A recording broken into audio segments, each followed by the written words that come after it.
Chapter 821. The Truth. _6. 2,000 yuan? At this time, an ordinary family would need about 10 years to earn 2,000 yuan. Grandma Wu got a fright. Will they give it? Wu Jinjin said, if they don't give it, then don't marry off. Anyway, my brother doesn't even want to marry Yan Yun off yet. Besides, Yan Yun is so beautiful, she might meet someone even better later on. In actuality, Wu Jinjin was well aware that since that household was willing to offer a house to take a bride, it meant they were not lacking those 2,000 yuan. 2,000 yuan was a huge amount for him, but for well-off families, it can be managed. Grandma Wu nodded, thinking Wu Jinjin made a lot of sense. Wu Jinjin continued, Mom, I'm Yanyun's aunt, and I held her when she was little, you see. If this deal goes through, shouldn't you give me some benefit? Grandma Wu then said, isn't your family living quite well? Why care about such a little money? What well? Wu Jinjin said, my mother-in-law is totally unreasonable, plus since I come from another place, she looks down on me. She always gives me these looks. Also, when I got married back then, you asked for an 80 yuan bride price from their family, but didn't prepare even a basic dowry for me. My mother-in-law constantly uses that to mock me, mentioning how much dowry this or that family provided. Dowry items often included a wash basin, a comb, a mirror, and a chamber pot. In an age where flush toilets hadn't yet become common, chamber pots were a daily necessity. For ordinary families, even the poorest would prepare these essential dowry items. Slightly better off ones would even buy chests, nightstands, and dressing tables as dowry. But the Wu family was too poor, and as Wu Jinshu was not well, Grandma Wu, after asking for the hefty bride price of 80 yuan, hadn't prepared any dowry items for Wu Jinjin. Knowing she hadn't handled things properly back then, Grandma Wu sighed and said, Jinjin, you've suffered a lot at the Li family over these years, but I had no choice, you know our situation, let's not talk about the past. Wu Jinjin said, Mom, this time you have to support me in front of my in-laws. Don't worry, I won't ask for too much. Recalling her daughter's suffering at her in-laws' house over the years, Grandma Wu nodded firmly, okay. Jinjin, how much money do you want? Wu Jinjin said, actually, I don't really want money. I just hope you can buy me a bicycle, and also, I want a sewing machine. At that time, a bicycle alone cost nearly 300 yuan, and a sewing machine would cost even more. Grandma Wu was really reluctant, but thinking of Wu Jinjin's sufferings at her in-laws, she gritted her teeth and agreed. Just a bicycle and a sewing machine? Even if both items together cost 1,000 yuan, she would still have 1,000 left. Besides, they would still get a house and a Beijing household registration, considering that they weren't losing out. Seeing that Grandma Wu agreed, Wu Jinjin was very happy. Mom, that settles it then, you really mustn't regret this. Don't worry, I won't regret it, said Grandma Wu. That's great. Wu Jinjin said, let's get going. We will visit Wu Lan's place now. Why are we going to Wu Lan's? Asked Grandma Wu. Since the matter is settled, it's time to finalize the wedding date. Wu Lan replied, sooner rather than later. What if someone gets ahead of us? Wu Lan's brother is such a catch, I'm sure many people have their eyes on him. Hearing this, Grandma Wu quickly got out of bed. All right, let's go. Wu Yenyun knew why her grandmother was so angry. She probably resented her for eating too much. With not a lot to go around, one more person eating was just additional burden. Wu Yenyun sat in the courtyard, looking up at the sky, and let out a deep sigh. Just then, she saw Grandma Wu and Wu Jinjin hurrying out. Grandma Aunt, where are you going? Wu Yenyun immediately stood up. Wu Jinjin looked back impatiently. It's adult business. Kids should stay out of it. Wu Yenyun had nothing more to say. She arrived at Wu Lan's house. Wu Lan welcomed Grandma Wu and Wu Jinjin with her usual warmth. Wu Jinjin, who was eloquent, clarified the purpose of their visit in just a few words. On hearing this, Wu Lan said, getting a daughter-in-law for my brother isn't something to be taken lightly, and since you've already given it some thought, let's set a time for the young people to meet. Whether this works out still depends on my brother. Grandma Wu didn't say anything, and Wu Jinjin asked, "What about tomorrow? Does tomorrow work?" Such matters were of course better settled sooner rather than later to avoid unnecessary complications.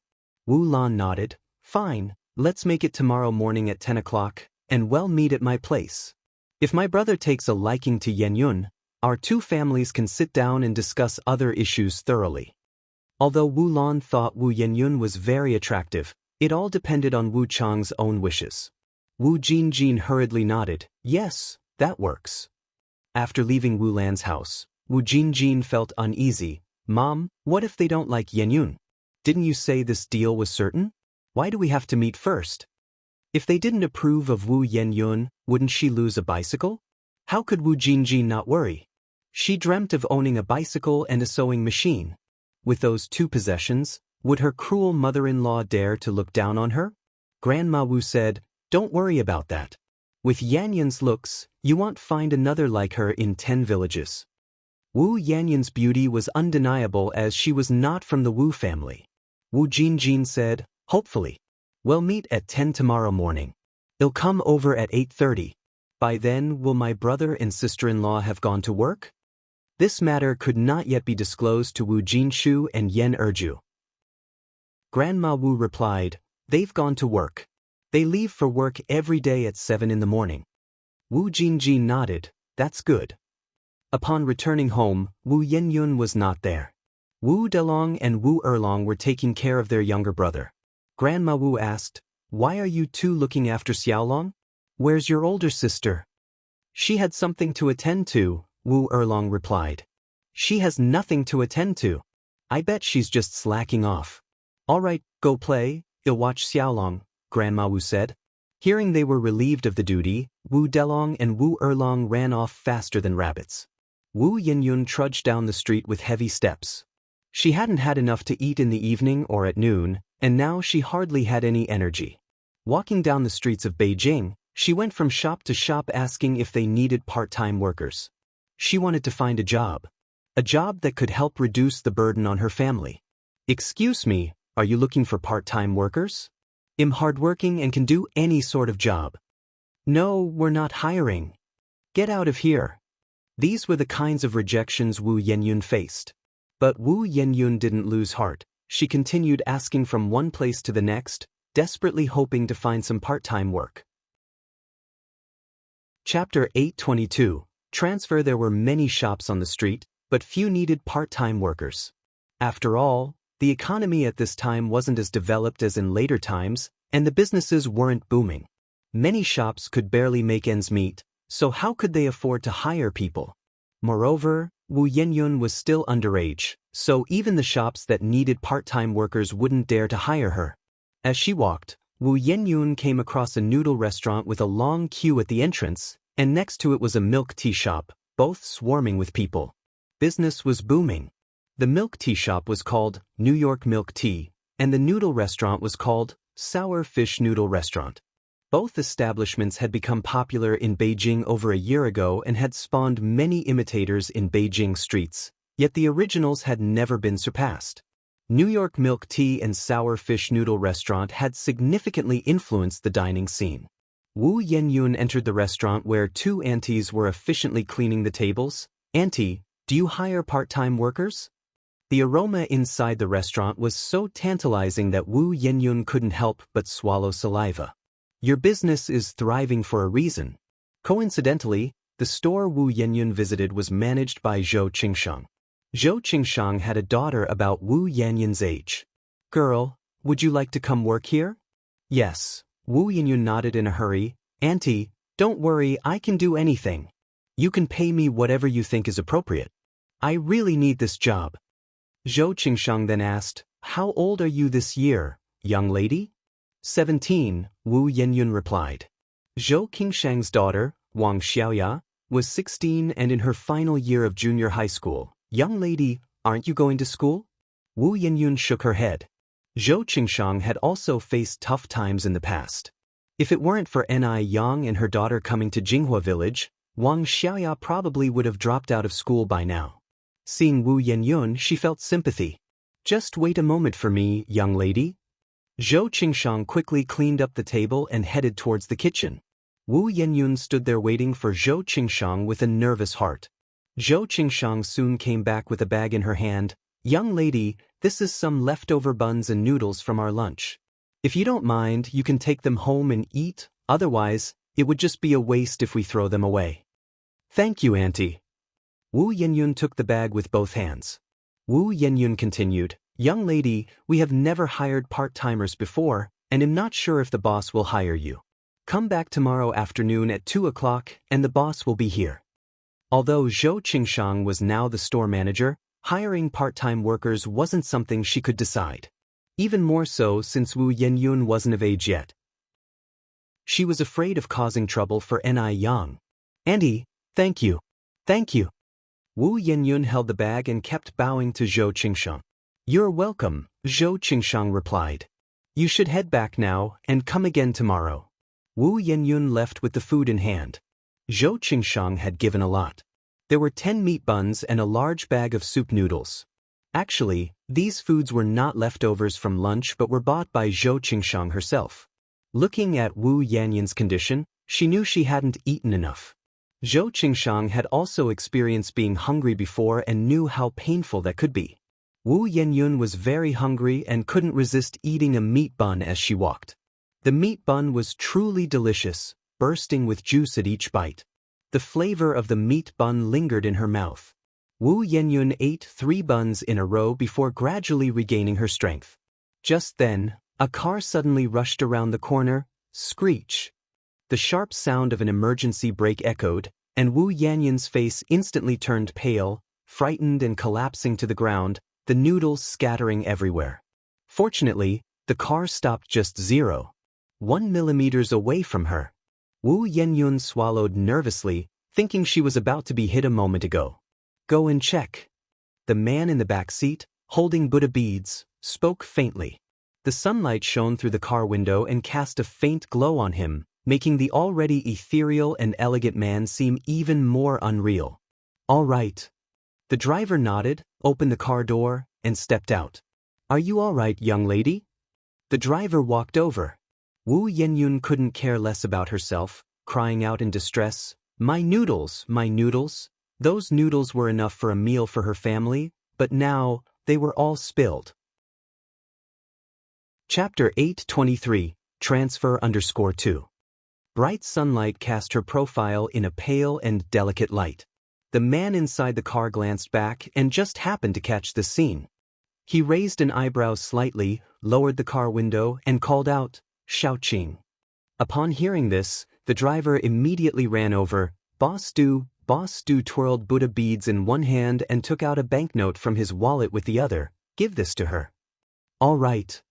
Xiaoqing took the banknote and walked over to Wu Yenyun.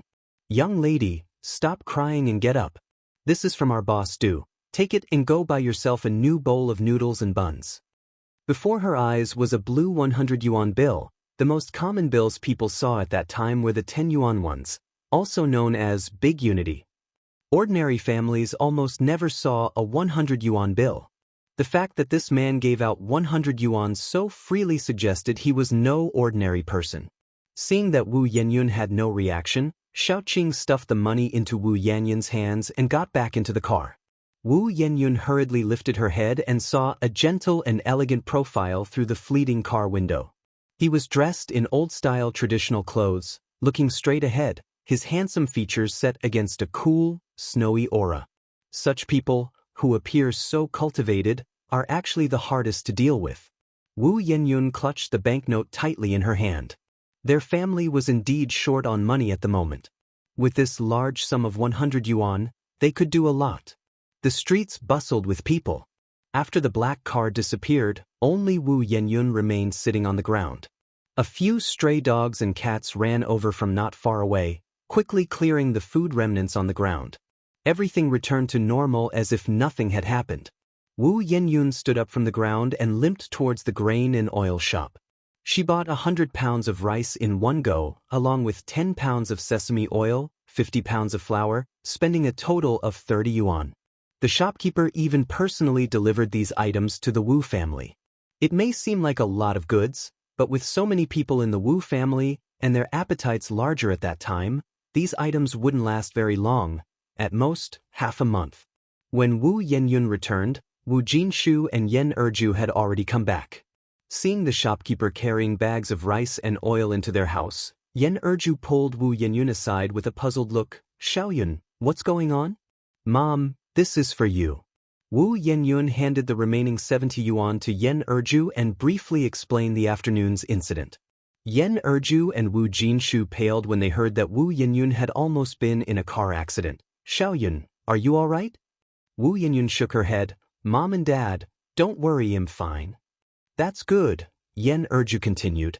But you need to be more careful in the future, especially when crossing the street. You can't be this lucky every time. Wu Jinshu said, your mother's right. You can't be this lucky every time. What if the car had hit you badly? How would our family cope? We can earn money back, but you have to understand that no amount of money can buy back a life.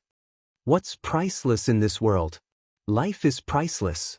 Wu Yenyun nodded. Mom and Dad, I understand.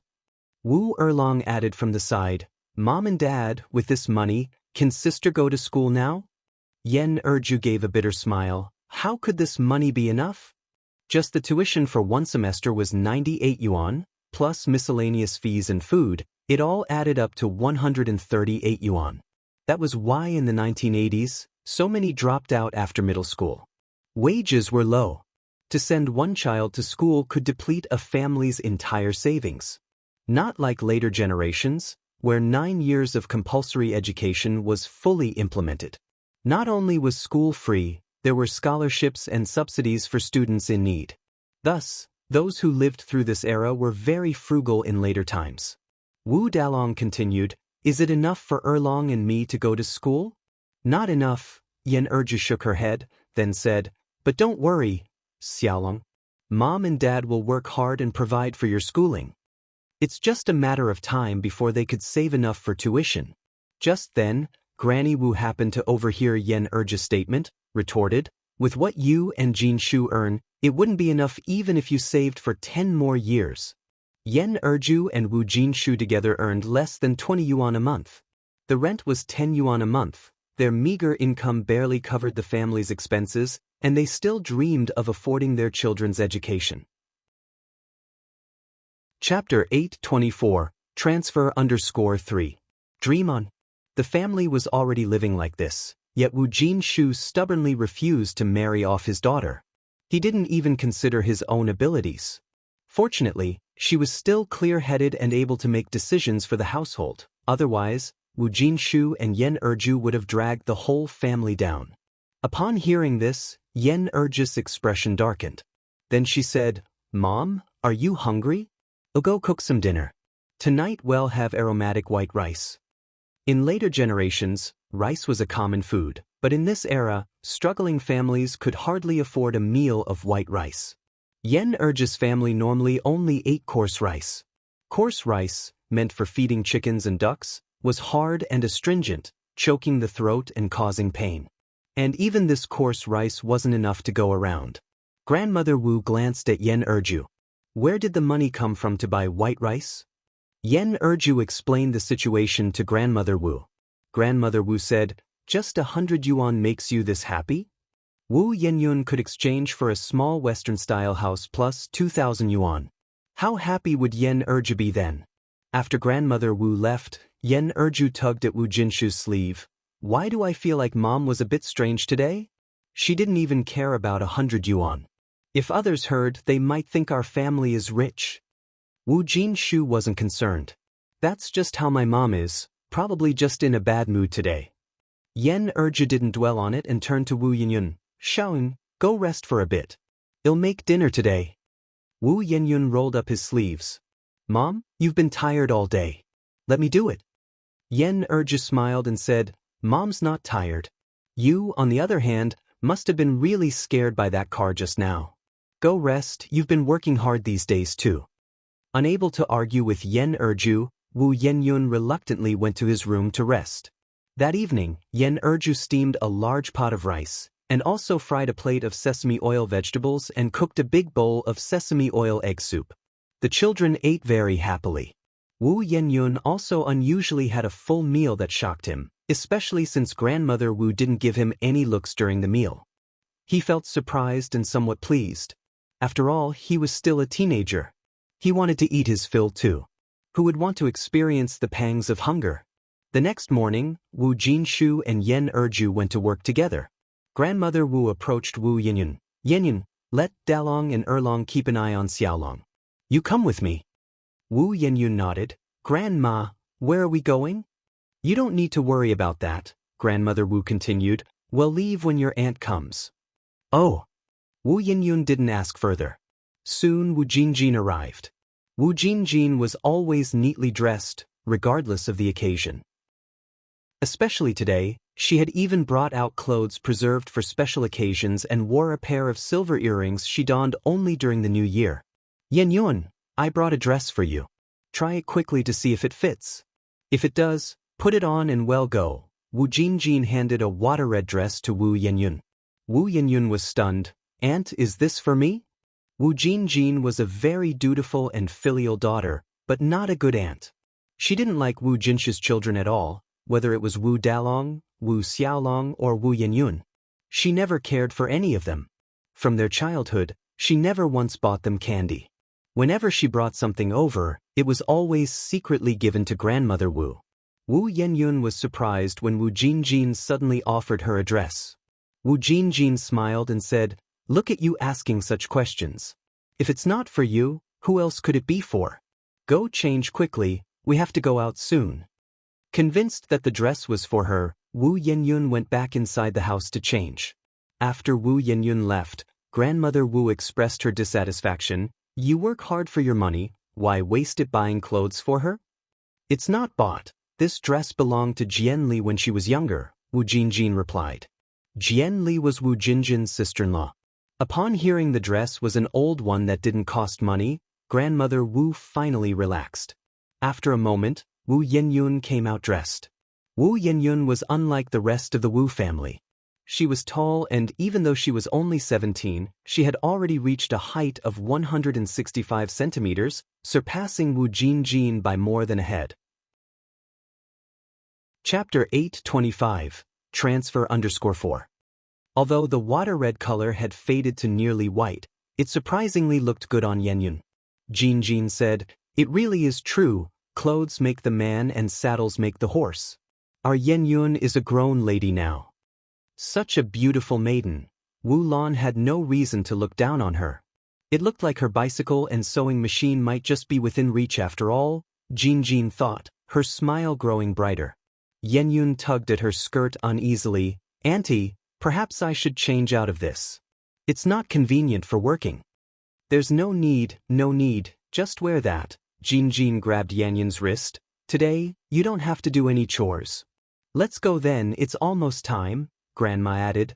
Deng Erlong, take good care of your brother at home. We'll be back soon. Grandma, I want to go too. Dalong followed Grandma's steps. Grandma said kindly, Deng, stay home. Grandma will bring back some sweets for you. Hearing there would be sweets, Dalong was overjoyed. All right, then you should hurry, Grandma. Walking along the road, Yenyun felt something odd and asked, Grandma, Auntie, where are we going? Jinjin, smiling, linked arms with Yenyun. Just out for some fun, you'll see soon enough. Soon they reached Wu Lan's house. Yenyun asked, Isn't this Auntie Wu Lan's place? Grandma, what are we doing here? Grandma replied sternly, Children should not ask too many questions. Just sit quietly and listen when we talk later. Grandma wouldn't reveal the truth to Yenyun until everything was settled. This girl was clever, what if she disagreed? As they entered the yard, Wu Lan came out from the house warmly. Auntie, come in, please sit. There were quite a few people in the living room. Among them were Wu Lan's husband and her brother, Wu Chang, remembering Wu Lan's mother. Wu Lan introduced, Mom, Xiangzi, this is Yanyun's grandma, this is Yanyun's auntie, and this here is Yenyun. Jinjin was especially good at handling situations, and she immediately started greeting everyone. Feeling several pairs of eyes scrutinizing her intensively, Yenyun became noticeably nervous, her hands tightly wrung together. Actually, Wu Chang had been rather reluctant to come today. Because Wu Lan had said the girl was just a countryside lass, he thought, how pretty can a village girl be? But he hadn't expected Yen Yun to be so attractive. Wu Chang immediately stood up. So this is Yen? You must be tired from the long walk. Please have a seat. Wu Chang, at 35, didn't need to work because his family owned over 30 properties. His days were spent playing card games and collecting rent, living a practically idyllic life. This led to a drastic alteration in his appearance. He had a beer belly, a bald head, and a greasy face, looking much older than his actual age. Wu Lan and their mother felt reassured seeing Wu Chang act like this. He must be interested. Otherwise, why would Wu Chang be so enthusiastic? Though Wu Chang wasn't much to look at, his financial situation was solid. Despite having met numerous girls, none had interested him. Finally finding one that satisfied him, their mother heaved a great sigh of relief. And not only was the girl pleasing to Wu Chang, but she also greatly satisfied the mother-in-law. She was beautiful and seemed easy to handle. As a mother-in-law, she didn't want a strong-willed daughter-in-law. If she ended up with such a daughter-in-law instead of being taken care of, she would be the one catering to the daughter-in-law. Jin and Grandma, sensing the situation, urged Yen Yun to sit down. Xiaowu says sit down, so quickly take a seat. Yen Yun had never experienced anything like this, but she vaguely understood that today's visit was far from a simple courtesy call. There was definitely something else going on. Yen Yun felt uneasy, especially unable to endure Wu Chang's blatant stares. She had barely touched the sofa when she quickly stood up. Grandma, Auntie, I have something to do, I need to go back. After saying that, she left the place as if escaping. Although Wu Lan's house was as splendid as a palace, it made her feel suffocated. It was only after running outside that Yen Yun could finally breathe more easily. Grandma was livid. Chapter 826, Transfer _5. This wretch. How she embarrasses her. Does she think she's such a hot commodity that no one else will do but her? Wu Chang looked at Wu Yanyan's retreating figure. Why did she leave? With his conditions, how could Wu Yenyun not be impressed? Wu Jinjin said with a smile, trying to smooth things over, our Yenyun has never been in a match before, it's her first time riding the wedding sedan, she's just shy, Xiaowu, please don't take it to heart. She's quite satisfied with you. Hearing this, Wu Chang breathed a sigh of relief. Well, that's good. Wu's mother glanced at Wu Jinjin and said indifferently, can you speak for your niece? When Wu's mother was not retired, she was the head of the local district. She was always serious and had a thorough way of addressing issues. This matter isn't so simple. Wu Jinjin smiled and said, Auntie, I can't decide on this matter, but my mom can. Yen Yun is my mom's granddaughter. Upon hearing this, Wu's grandmother immediately agreed. Yes, I can decide on this. Wu's mother continued, our Wu family has always been clean and keen, we never do things that trouble others. It's either a yes or a no, forced melons are never sweet. Our family has money, what kind of daughter-in-law can't we find? Wu's mother is a respectable person, she definitely doesn't like doing things that can't be put on the table. Wu's grandmother agreed, yes, you are right, rest assured even though I am old I can still handle this.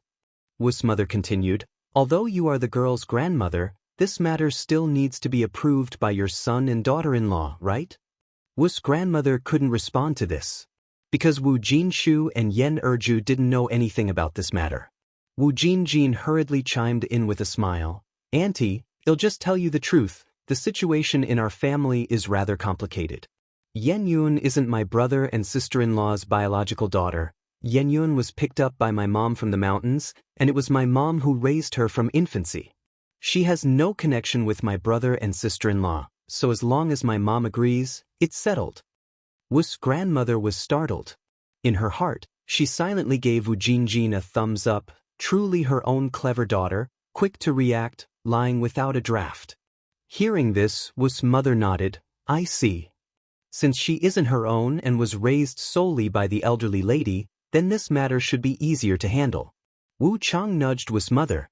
Wu's mother knew what her son meant and continued, you all know the situation of our family. Qiangzi now has 2 daughters. The young lady, if married into our family, doesn't need to do any work. She just needs to take care of me and the 2 children, and of course, cook and do Qiangzi's laundry. Wu Jinjin laughed and said, "These are all small matters. What household's new bride doesn't do these?" Moreover, Qiangzi currently only has 2 daughters. It certainly won't work for them not to have a son. After all, we Wu family are not short of money. I mean, no matter how many children, we must have a boy to carry on the Wu family line. Whenever, wherever, there are always those who value sons over daughters.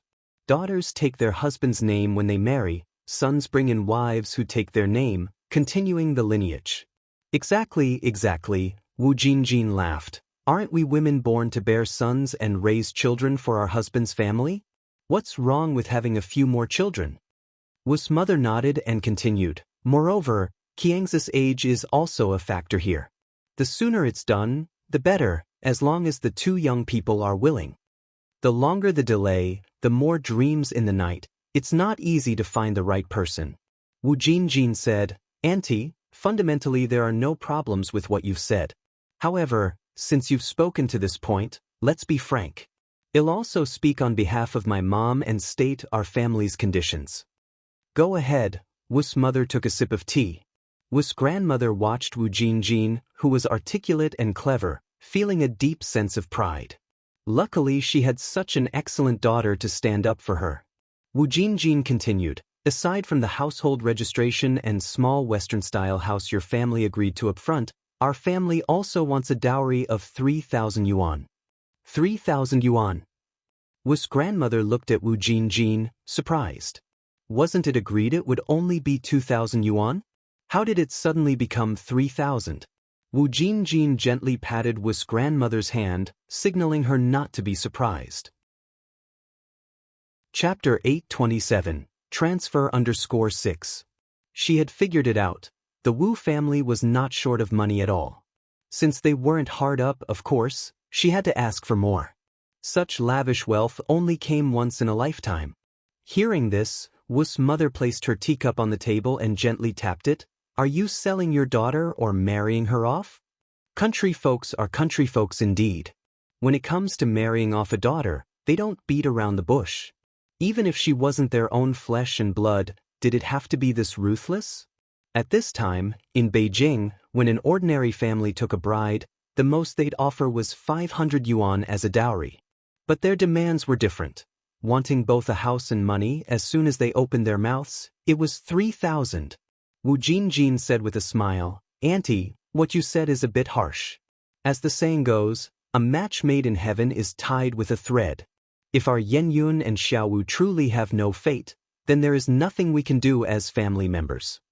She meant they were ready to call the whole thing off. Wu Chang panicked as soon as he heard this. "We are fated. Yen Yun and I are very much fated. I agree to the 3,000. None of the conditions you've proposed are a problem." Wu Yenyun was so beautiful and still an untouched young lady. It wouldn't matter if it were 3,000 or even 30,000, Wu Chang would find a way to gather it. Wu's mother inwardly rolled her eyes at Wu Chang, frustrated with his lack of resolve. She had planned to bargain down the price, yet her son was so weak-willed in front of a beautiful girl that he couldn't even move his feet. Now that everything was out in the open, Wu's mother didn't beat around the bush either and continued, "To show the Wu family's sincerity, let's draw up an agreement, pay the dowry now, then choose a day for both families to sit down for a meal together and settle on a wedding date. As for the house, your family can only move in after the young couple is married." "Agreed," Wu Jinjin nodded. Wu's mother turned her head to look at Grandma Wu. "What about you? Do you see any issues?" Yen Yun had been raised by her hands after all, and Wu's mother felt it necessary to ask for Grandma Wu's opinion. Grandma Wu said, "I have no objections." They were willing to pay so much, offer a house, and move the household registration. What could she possibly object to?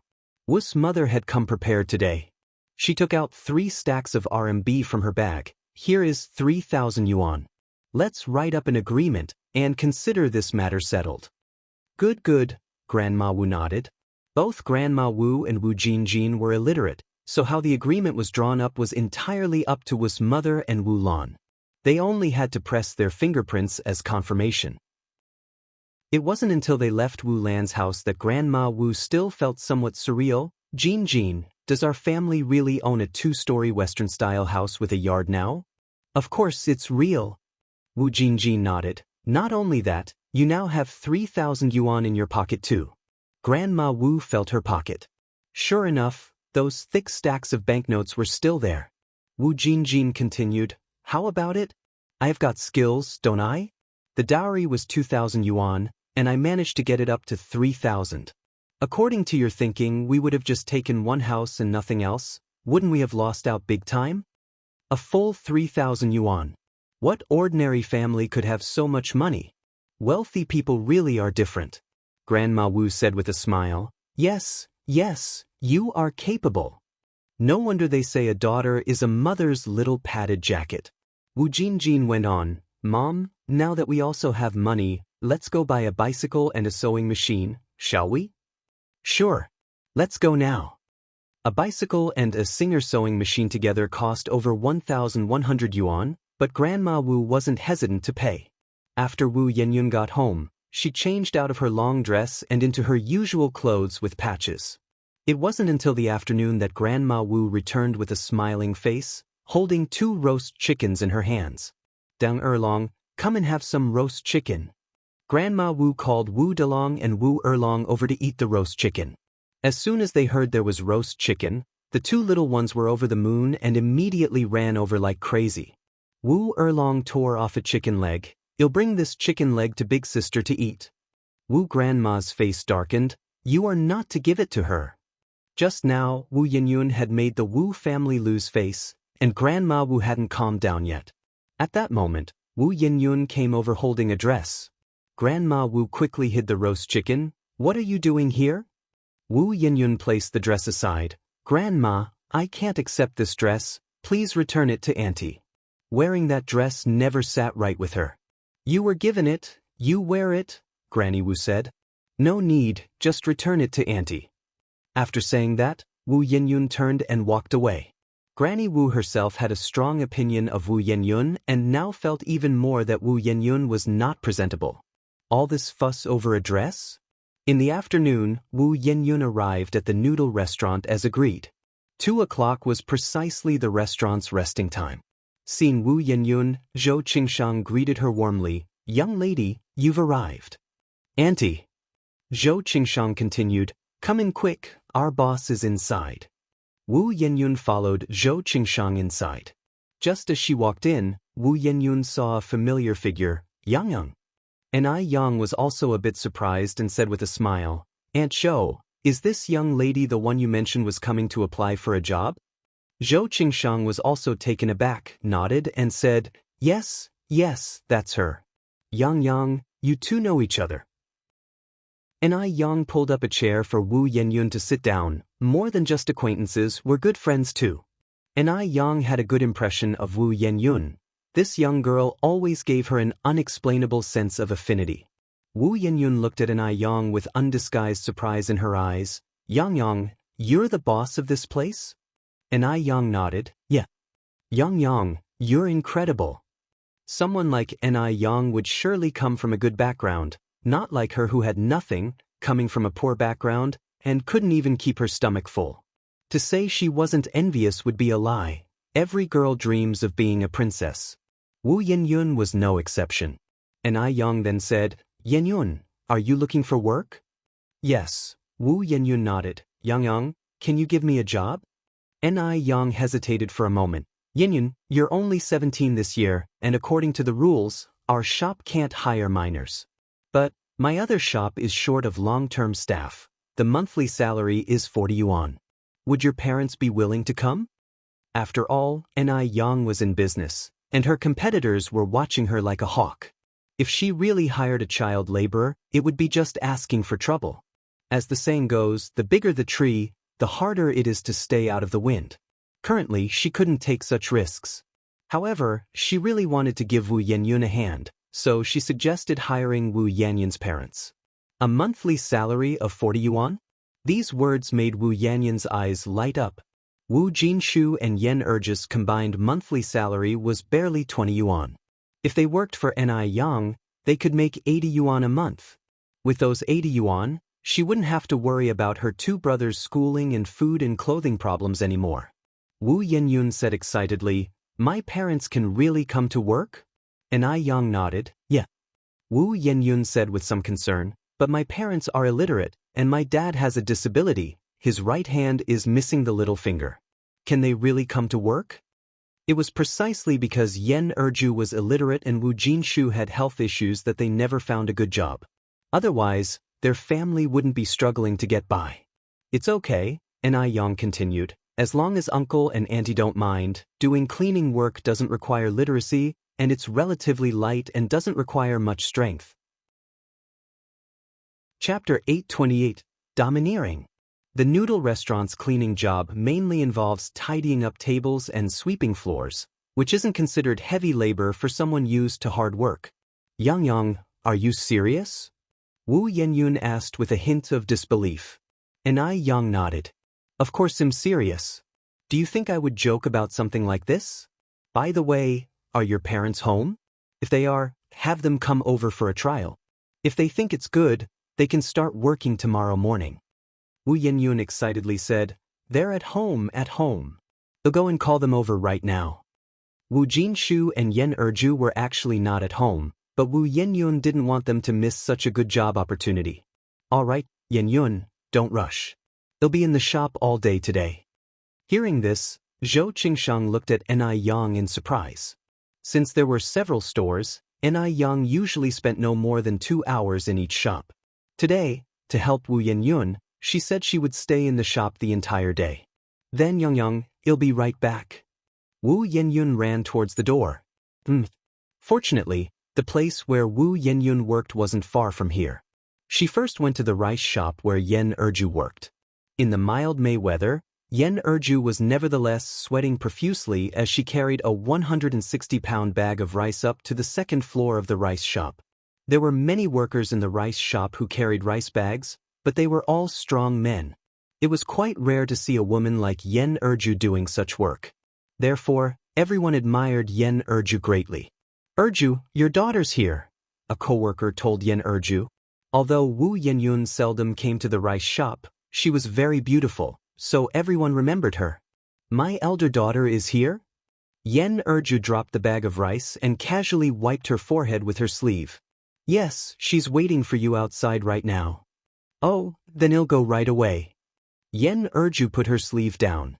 Normally, Wu Yenyun wouldn't come to the rice shop to find her unless something happened at home. With this thought, Yen Erju felt a sudden rush of anxiety and hurried towards the door. "Xiaoyan, why did you come? Is something wrong at home?" "No," Wu Yenyun shook her head. "Mom, I found a better job for you and Dad. Please take a leave and then come for an interview with me." Relieved that nothing was wrong at home, Yen Erju asked, "What kind of good job?" Wu Yenyun explained the situation. Upon hearing this, Yen Erju said in surprise, "Really, 40 yuan a month?" Working in the rice shop, struggling day in and day out, she barely earned a bit more than 10 yuan a month. And now, simply cleaning could earn her 40 yuan a month? At that time, even educated people working in factories were only earning 30 yuan a month. Could she, who couldn't recognize a single written character, really earn a monthly salary of 40 yuan? "Really?" Wu Yenyun nodded confidently. "Mom, let's hurry and go find Dad." Yen Erju hesitated, still somewhat incredulous. "Xiaoyan, you're not being fooled by someone, are you?" Wu Yenyun smiled and said, "Yang isn't a cheat. She's the one who invited us to eat dumpling soup last time and gave me 13 yuan. Upon hearing this, Yen Erju believed her by 70 to 80% and took off her work apron. "Then I'll ask our boss for leave right now." Yen Erju successfully took her leave. "Let's go quickly." Mother and daughter arrived at the construction site where Wu Jinshu worked. Wu Jinshu, upon hearing about the job, was also somewhat incredulous. He only earned a few cents for a whole day's work at the construction site. A monthly salary of 40 yuan was undoubtedly great news. The three of them hurried to Ni Yang's noodle restaurant, all in less than an hour. Yun, here you are. These must be your uncle and aunt? And I Yang stood up politely. Wu Yun nodded. Yunung, this is my dad, and this is my mom. Mom and dad, this is Yang, and she owns this noodle restaurant. Hello, young comrade, I am Xiaoyan's mother. I am Yanyan's father. Although Ni Yang was young, she was beautiful, well-dressed, and exuded an air of elegance, not seeming like an average person. Standing in front of such a distinguished person, Wu Jinshu and his wife felt quite awkward, unsure of where to put their hands. This couple looked very simple and honest. Ni Yang smiled and said, Uncle and Auntie, please sit down. Don't be nervous. As she spoke, Ni Yang poured a cup of tea for the couple. Uncle, Auntie, please have some tea. Chapter 829. Domineering. _2. Thank you, we're not thirsty, Yen Erju said nervously as she slightly bowed. Ni Yang continued, How old are you two this year, uncle and auntie? Wu Jinshu was so nervous he wasn't sure what to say, but Yen Erju was more composed. I am 34 this year, and Xiaoyan's dad is 35. Ni Yang smiled and said, Then uncle and auntie are about the same age as my mom. She is 38 this year, and my dad is a bit older than you all. Yen Erju said, We are just poor folks, how could we compare with you? We all come from a farming background, having walked through hard times. There are no levels among us. When my mom and I first came to Beijing 2 years ago, we almost didn't have a place to stay. Luckily, we met a kind soul on the train who provided us a foothold, Ni Yang said. Hearing Ni Yang say this, the nervousness in Yen Erju's heart lessened considerably, and she was also somewhat surprised. She had not expected that Ni Yang was also a farmer's daughter. Yen Erju wasn't the only surprised one, Wu Yun was as well. Especially Wu Yun, who had always assumed that Ni Yang came from a wealthy background. She had not expected that Ni Yang's past was just like hers. In just 2 years, Ni Yang had achieved so much, she was truly impressive. Where are you originally from? Yen Erju asked. Ni Yang smiled slightly. We're from Dam Village. Dam Village? A delighted expression appeared in Yen Erju's eyes. You're from Dam Village? We're from Haicheng too, and we live in the village right next to yours. In the vast sea of people in Beijing, it's not easy to come across someone from the same hometown. Ni Yang was a bit surprised as she said, Really? Seeing that Yen Erju and the others were getting more relaxed, Ni Yang continued, Uncle and Auntie, Yun has already talked to you about the salary, right? 40 yuan a month, work 6 days and rest 1, so you have 4 rest days each month. You'll also receive benefits during the Dragon Boat Festival, Mid-Autumn Festival, and Spring Festival. There are rest days and benefits too. This treatment is really too good. Yen Erju was a bit amazed. She hadn't expected the salary to be so high and to still include rest days. Ni Yang nodded. Uncle and Auntie, if you agree, come along with me now to see the work environment. We agree. Of course, we agree. Yen Erju nodded eagerly. With such a great job opportunity, it would be foolish not to agree.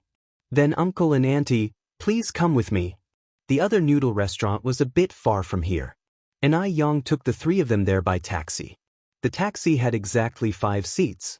This other branch of the noodle restaurant was considerably larger than the previous one, with 2 stories, both upstairs and downstairs.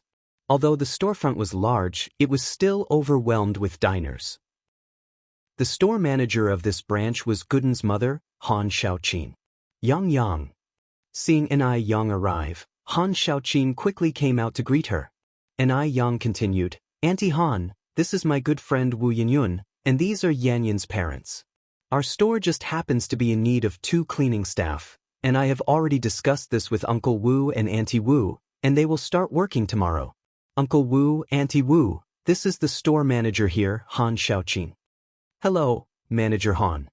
Han Xiaoqin was also a very warm person, smiling. Don't be so formal, there's no need for such rules here, just call me Xiao Han. Come in and get acquainted with the work environment. Actually, the job of cleaning is very easy, just wiping the tables and sweeping the floors. Everyone followed her in. The store already had 1 cleaning lady. After looking around the store for a while, Yen Erju and Wu Jinshu felt completely stress-free. Cleaning here was just like doing housework.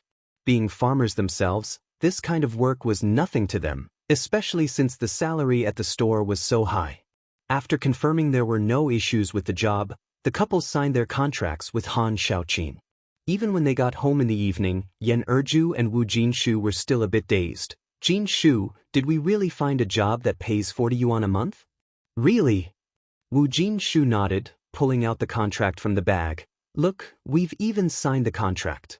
Yen Erju, overwhelmed with joy, didn't know what to say and just clung to Wu Jinshu's wrist. Jinshu, how much will our combined salary be then? I'll be 80. Wu Jinshu answered.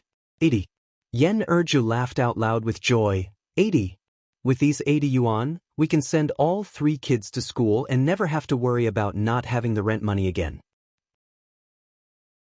Chapter 830, Domineering. _3. A month is 80 yuan, a year is 960 yuan. In the past, they could only earn a bit more than 200 yuan a year, and now it has increased nearly 5-fold. Seeing how happy her parents were, Wu Yenyun was also very happy. What made her happy was that she could finally go to school. Her parents no longer had to worry about making a living in the future. For a poor family, education is the best way out. Once she got into university, she would lead her family to a better life. Yen Erju turned her head to look at Wu Yenyun and said with a smile, Xiaoyun, the fortune teller in our village was right after all. You are the auspicious star reincarnated from heaven, capable of bringing good fortune to our family. Wu Yenyun replied, Mom, that's all superstition. I think we really ought to thank Yang Yang. If not for her, you and Dad wouldn't have found such a good job. Neither Wu Jinshu nor Yen Erju could read, and Wu Jinshu had a disability, which meant that no shop would normally hire them. Yen Erju nodded her head. You're right, we should thank Yang Yang properly. Speaking of which, Yang Yang is really capable too, owning several storefronts and even becoming a boss at such a young age. She looks only around 17 or 18. By the way, Xiaoyun, how did you meet Yang Yang? Wu Yenyun answered, Yang Yang and Xiaoyu are classmates and good friends. I met her through Xiaoyu. Oh, I see. Just then, Grandma Wu walked in from outside, carrying 2 strips of pork in her hand. Erju, take this meat and stir-fry it for the kids to ease their cravings. Yen Erju exclaimed in surprise, Mom, where did you get this meat from? At that time, pork fat was 2 yuan per jin, and the 2 strips of meat that Grandma Wu had were at least 3 to 4 jin, which was worth 7 to 8 yuan. The Wu family was so poor that even money was scarce. Where could Grandma Wu get the money from? Grandma Wu replied, Of course I bought it. What, you think I stole it? Yen Erju took the strips of pork. Was it Jin Jin who gave you the money? Wu Jin Jin, though her family situation was not bad, was definitely not that generous. Usually, the gifts she gave were secretly passed to Grandma Wu, like a couple of lard cakes or 2 chicken legs. Grandma Wu gave Yen Erju a glance. It's my own money. What's the matter? You don't allow this old woman to have some private savings. No, that's not what I meant. Yen Erju quickly shook her head, then said to Wu Yenyun, Xiaoyun, let's go cook in the kitchen. Okay. Wu Yenyun nodded her head and followed Yen Erju's footsteps. After the mother and daughter left, Wu Jinshu said to Grandma Wu with a smile, Mom, I've got some good news for you. What good news? Asked Grandma Wu. Wu Jinshu replied, Yenyun helped Erju and me find new jobs at the noodle restaurant, cleaning for 40 yuan a month. We get 4 days off each month, and there are benefits during the holidays too. Under normal circumstances, Grandma Wu would have been delighted to hear this. But today, she showed little reaction. After all, she had seen a bit of the world by now. Grandma Wu said, 40 yuan a month, what's that? Put together, you two merely earn 80 yuan. Over 12 months, that's only 960 yuan. At this rate, when will you be able to buy a 2-story house with a yard in Beijing? The Wu family alone gave 3,000 yuan as a bride price, which could let Wu Jinshu and Yen Erju work for 3 years. Not to mention, it included a 2-story house. Wu Jinshu did not expect this reaction from Grandma Wu. Mom, when did you get so extravagant? You're even looking down on 40 yuan? Keep in mind, I used to earn just a few cents per day working on the construction site. Grandma Wu glanced at Wu Jinshu. That was then, this is now. I've done my research. In Beijing, building a two-story house costs at least 20,000 yuan. Those 20,000 yuan, even if both of you didn't eat or drink, would take 20 years to save. After those 20 years, you would both be old and the kids wouldn't need spouses anymore. Wu Jinshu laughed. Money is earned gradually, don't worry. At that moment, Wu Jinshu suddenly remembered something Ni Yang had said in the afternoon, and continued, good days are created from bad ones. I believe that our family's life will keep getting better. Grandma Wu snorted, without me in this house, you can forget about the days ever getting better. With that, she turned around and headed inside the house. Chapter 831. Domineering. _4.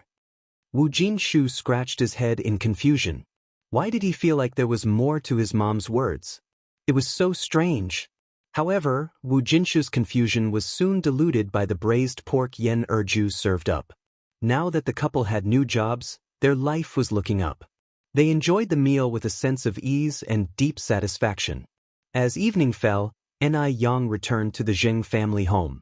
The Zheng patriarch and matriarch were at home, taking care of little Ni Yun. Grandpa and Grandma, where are my dad and mom?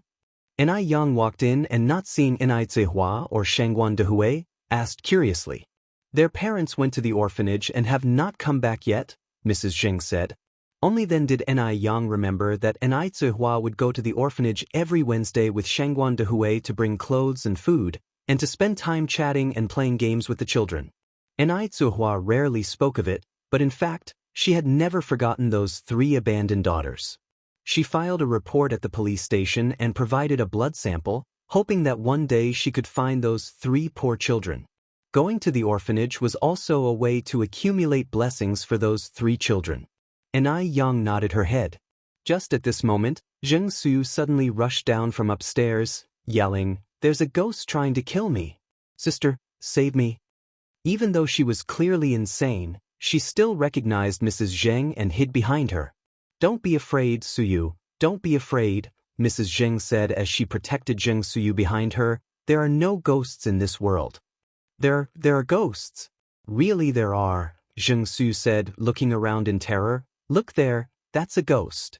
That too. They're all ghosts. All of them are ghosts. Not a single good person. Madam, don't be afraid. Shall I help you fight off the ghosts?" Ni Yang walked over to Zheng Suyu and casually took her hand. "No, no." Zheng Suyu shook her head frantically. "You're a ghost too. You all are. Don't harm me. Don't harm me. I didn't see anything."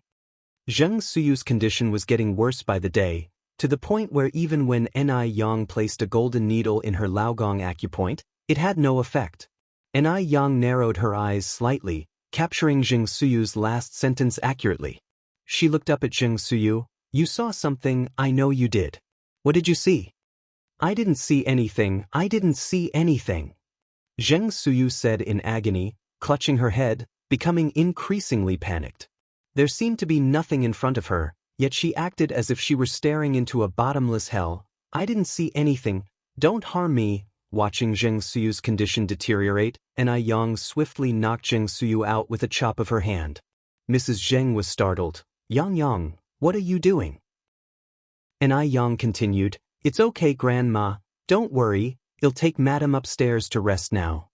There were certain things that Ni Yang could not discuss directly with Mrs. Zheng, not because she distrusted Mrs. Zheng, but others. So, some things it was better if she kept to herself. Thus, Mrs. Zheng looked on as Ni Yang carried Zheng Suyu on her back and headed upstairs. Such strength. Mrs. Zheng watched, flabbergasted. Little Ni Yun clapped and laughed. "Sister is so powerful." After bringing Zheng Suyu upstairs and covering her with a blanket on the bed, Ni Yang realized that Zheng Suyu's hysteria was becoming more severe. She needed to figure out the 13 Ghost Gates acupuncture technique soon. Judging by what Zheng Suyu had said today, she most definitely knew some secret. The next day, Wu Jinshu and his wife Yen Erju went to work at the noodle restaurant. Both of them were honest people who greatly valued their jobs. They cleaned meticulously, never slacking even a bit, and they were friendly to boot.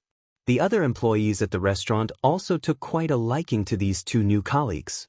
Wu Jinshu and Yen Erju used to settle for hard steamed buns they brought with them for lunch when they worked before, but now, the restaurant not only provided free lunch but also a very generous one at that. There was a lunch menu posted in the restaurant. Although the couple couldn't read, other employees told them that Mondays and Thursdays were rice with 5 dishes plus soup, a balance of meats and vegetables. On Fridays and Saturdays there were beef and mutton stewed noodles, and on Sundays dumpling soup. Today being Thursday, there was an abundant spread of 5 dishes plus soup, including braised pork and seaweed egg soup, and there was plenty to go around, making sure everyone was well fed. After lunch, each person could even take an apple. The good working conditions meant that the employees were enthusiastic in their tasks. Chapter 832, Dominant. _5. So, in Ni Yang's noodle restaurant and milk tea shop, including other shops, there had never been a case of an employee resigning unless it was for an irresistible reason. This was also a main reason for Ni Yang's success. She never acted like a blood-sucking capitalist. Days passed by peacefully for 2 days. On the 3rd day, Wu Jinjin found Grandma Wu. "Mom, Wu Chang's mom came to see me yesterday." Grandma Wu was shaking out new clothes she had bought for Wu Jinshu and her 2 grandsons. What did she want? Wu Jinjin, speechless, said, "You did take 3,000 yuan from her. What do you think she wants? Who takes money and doesn't do anything?" Only then did Grandma Wu remember that she had arranged a marriage for Wu Yenyun and had taken 3,000 yuan from them. Right, if you didn't mention it, I would have almost forgotten about this matter. She had been too happy these past few days. Wu Jinjin continued, "Have you told my brother and sister-in-law about this?" "Not yet." Grandma Wu shook her head. Wu Jinjin became anxious. "Why haven't you said anything? Wu Chang's mom is eager to meet." Only then did Grandma Wu realize the urgency. "Jinj, how do you think I should tell them?" Wu Jinjin said, "Just say it however. It needs to be said sooner or later, and it's not a big deal. Wu Chang's family gave us so much stuff. My brother and sister-in-law might be thrilled." Grandma Wu nodded. "Yes, you are right. What did Wu Chang's mom say? When does she want to visit?" Wu Jinjin continued, "The 18th of this month would be good." "The 18th of this month? There are only a few days left. Today is already the 15th. Grandma Wu said. Wu Jinjin smilingly said, "After all, Wu Chang is also getting on in age, and his mom is anxious to have grandchildren. It's normal for her to be a bit anxious." Grandma Wu nodded. Today, since the couple was not working after Wu Jinjin left, Grandma Wu took out the new clothes she had bought for the 2 children and Wu Jinshu. "Jinshu, these are for you and the kids." Wu Jinshu was surprised. "Mom, did you buy these for me?" Grandma Wu nodded. Yen Erju was even more puzzled. Where did Grandma Wu get so much private money from? But as a daughter-in-law, it wasn't appropriate for her to ask directly. Seeing the new clothes, the 2 children were ecstatic. Wu Jinshu continued, "Mom, did you really buy these? The fabric looks quite good. These must have cost a good amount of money, right?" Grandma Wu didn't directly answer Wu Jinshu's question but instead said, "Try them on and see if they fit." Wu Jinshu put the clothes on the table. "Mom, tell me honestly what's going on with these clothes? Otherwise, I won't try them on." "I bought them with private money." Grandma Wu said. Wu Jinshu sensed something was amiss. These clothes must cost at least 10 yuan. "Where did you get so much private money? You don't need to worry about that." For a moment, Grandma Wu hadn't figured out how to explain the situation to Wu Jinshu and Yen Erju. "Mom, lately you've been buying meat and clothes. Tell me honestly, where is all this money coming from?" Wu Jinshu suddenly became serious. Grandma Wu shivered inexplicably and stood up. "Come with me for a moment." Wu Jinshu followed Grandma with steps. Yen Erju watched the mother and son with a puzzled look, curiosity filling her eyes. What could they not say in front of her, having to whisper secretly? After so many years, her mother-in-law still treated her as an outsider. They entered a room and closed the door.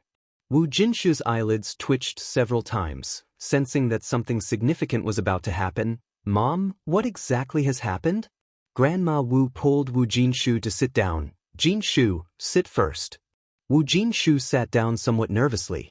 Grandma Wu didn't immediately discuss the matter but began to wipe away tears. Jinshu, life hasn't been easy for Mom. The year I turned 28, your dad passed away, and I've been a widow ever since. During the Great Famine, I ate tree bark and clay, barely managing to raise you and your sister. Wu Jinshu sighed. Mom, I know it hasn't been easy for you. Just tell me directly what has happened. As long as it's not about committing murder or arson, your son can handle it. Grandma Wu looked at Wu Jinshu. Actually, this matter is a joyous occasion for our family. What joyous occasion? Wu Jinshu asked. Grandma Wu wiped her tears. I should be happy to tell this. I shouldn't be crying, but I just can't control it. Our family has finally started living well. You must cherish it. Chapter 8:33. Domineering. _6. Grandma Wu was a very astute old lady. She knew Wu Jinshu might not accept the abrupt news, so she needed to lay some groundwork first.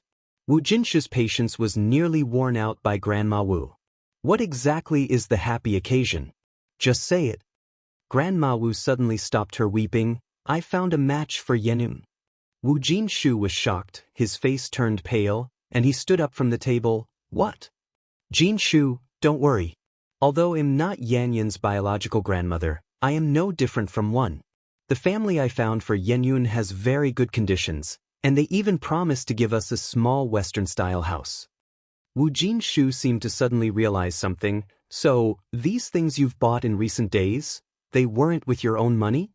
Grandma Wu didn't speak, which was as good as an admission.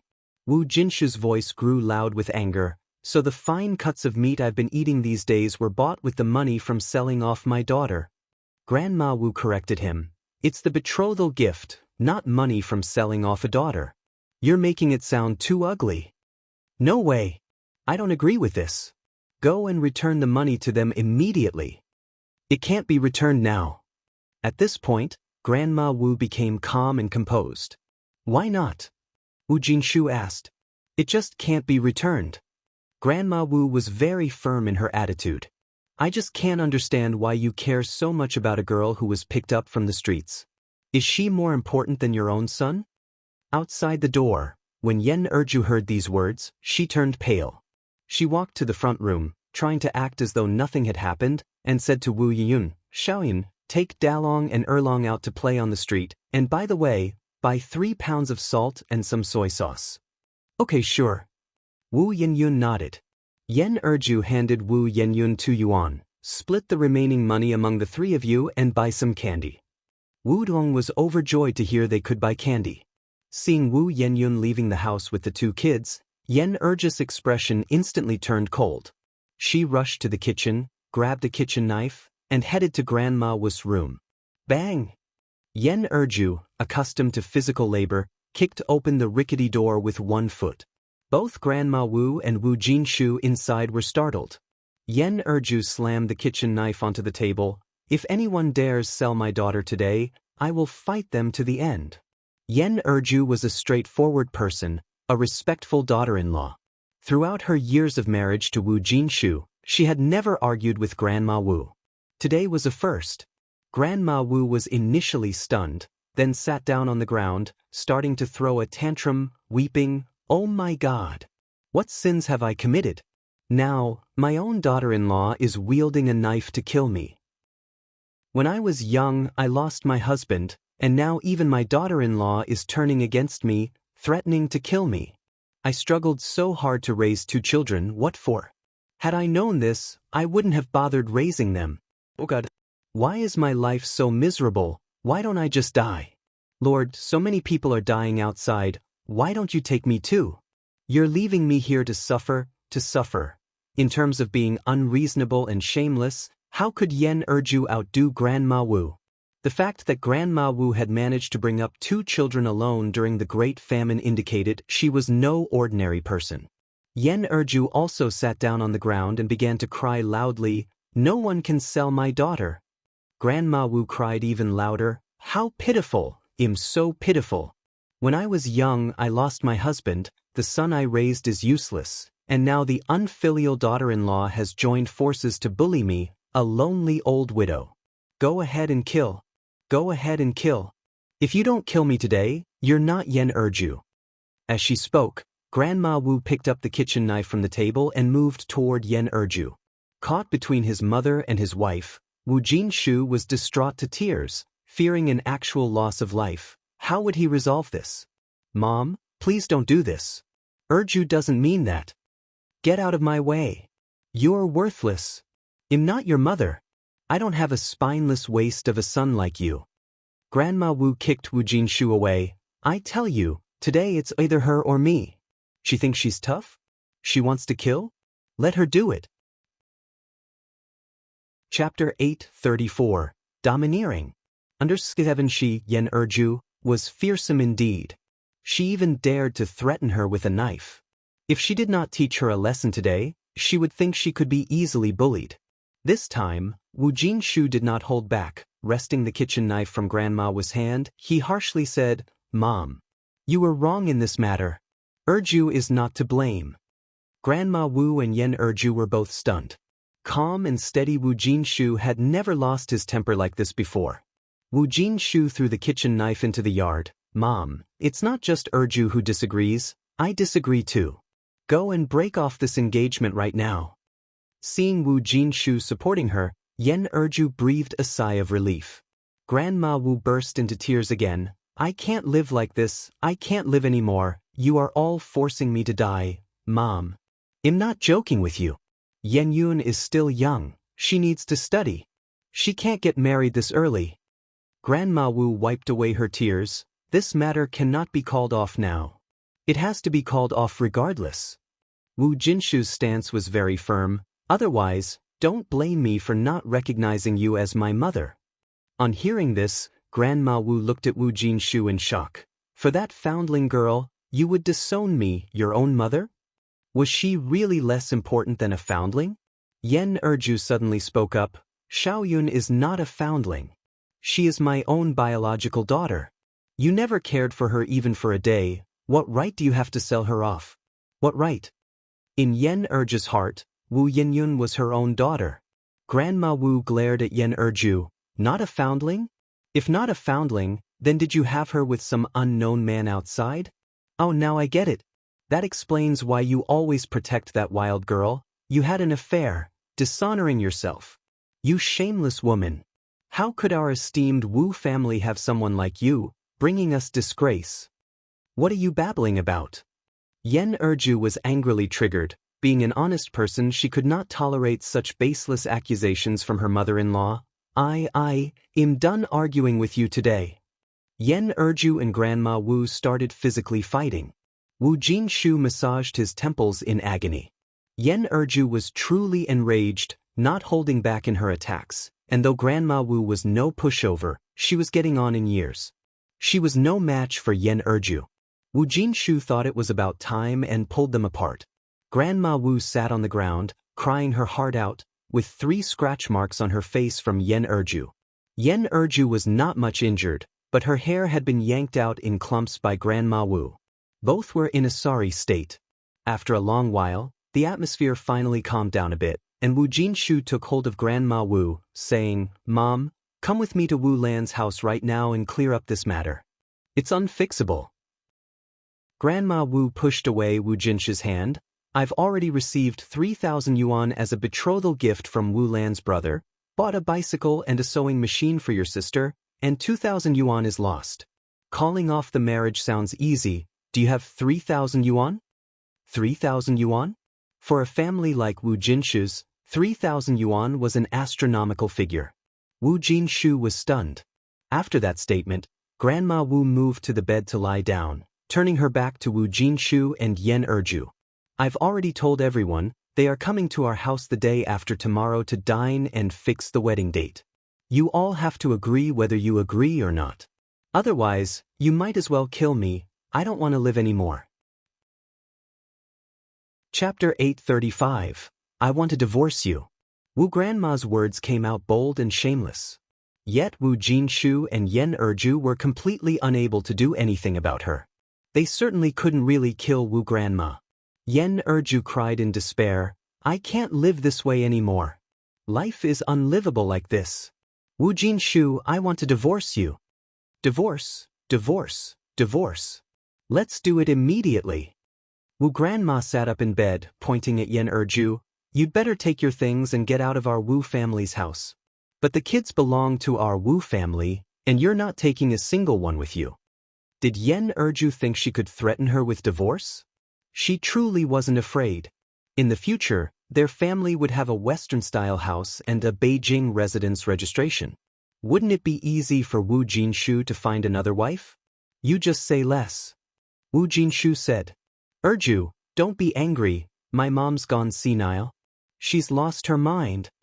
Wu Jinshu helped Yen Erju up from the floor. "Let's go back to our room. There will definitely be a way to solve this." Hearing Wu Jinshu protect Yen Erju to the point of calling his own mother crazy sent Wu Grandma into a rage. This was outrageous. Wu Grandma immediately sprang out of bed, hurling curses. "I'm crazy. I'm a lunatic. What sin did I commit in the past to raise such a thing like you?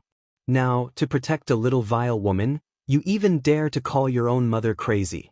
You unfilial son will descend to the 18th layer of hell for this." Wu Jinshu pretended not to hear these words, pulling Yen Erju towards their room. Wu Grandma, so angry she was shaking, invoked Wu Jinshu's dead father in her tirade, bouncing up and down on her feet as if they were on springs. Yen Erju was pulled into the room by Wu Jinshu. Wu Jinshu comforted her. "Erju, don't worry, our family will definitely not sell our daughter. Even if I have to sell my blood, we will gather these 3,000 yuan. This was not just to comfort Yen Erju. Wu Jinshu was truly ready to sell his blood. When Wu Yenyun had been picked up, with her umbilical cord still uncut, it was they who had raised her, dealing with all the mess and pee. Over the years, Yen Erju, not just Wu Jinshu, treated her as their own daughter. In their family of 3 boys, Wu Yenyun was the only daughter. If the family hadn't been so poor, they would have cherished their daughter like the apple of their eye. Alas, they couldn't afford to. Yen Erju, weeping inconsolably in Wu Jinshu's arms, cried out, "My Xiaoyun is so fated to suffer. If I knew it'd be so hard with us, I'd rather have sent her to live with my sister." Yen Erju's sister, named Yen Daeju, was much older than Yen Erju. When Yen Erju had found Wu Yenyun, Yen Daeju really wanted to adopt her, since they had 4 boys and longed for a daughter, but Yen Erju had not agreed. Now, looking back, Yen Erju was filled with regret. Yen Daeju's family was doing really well. 3 of her 4 sons had gone to college and were working. If Wu Yenyun had been with them, she surely would still be in school now. "Erju, what nonsense are you talking about?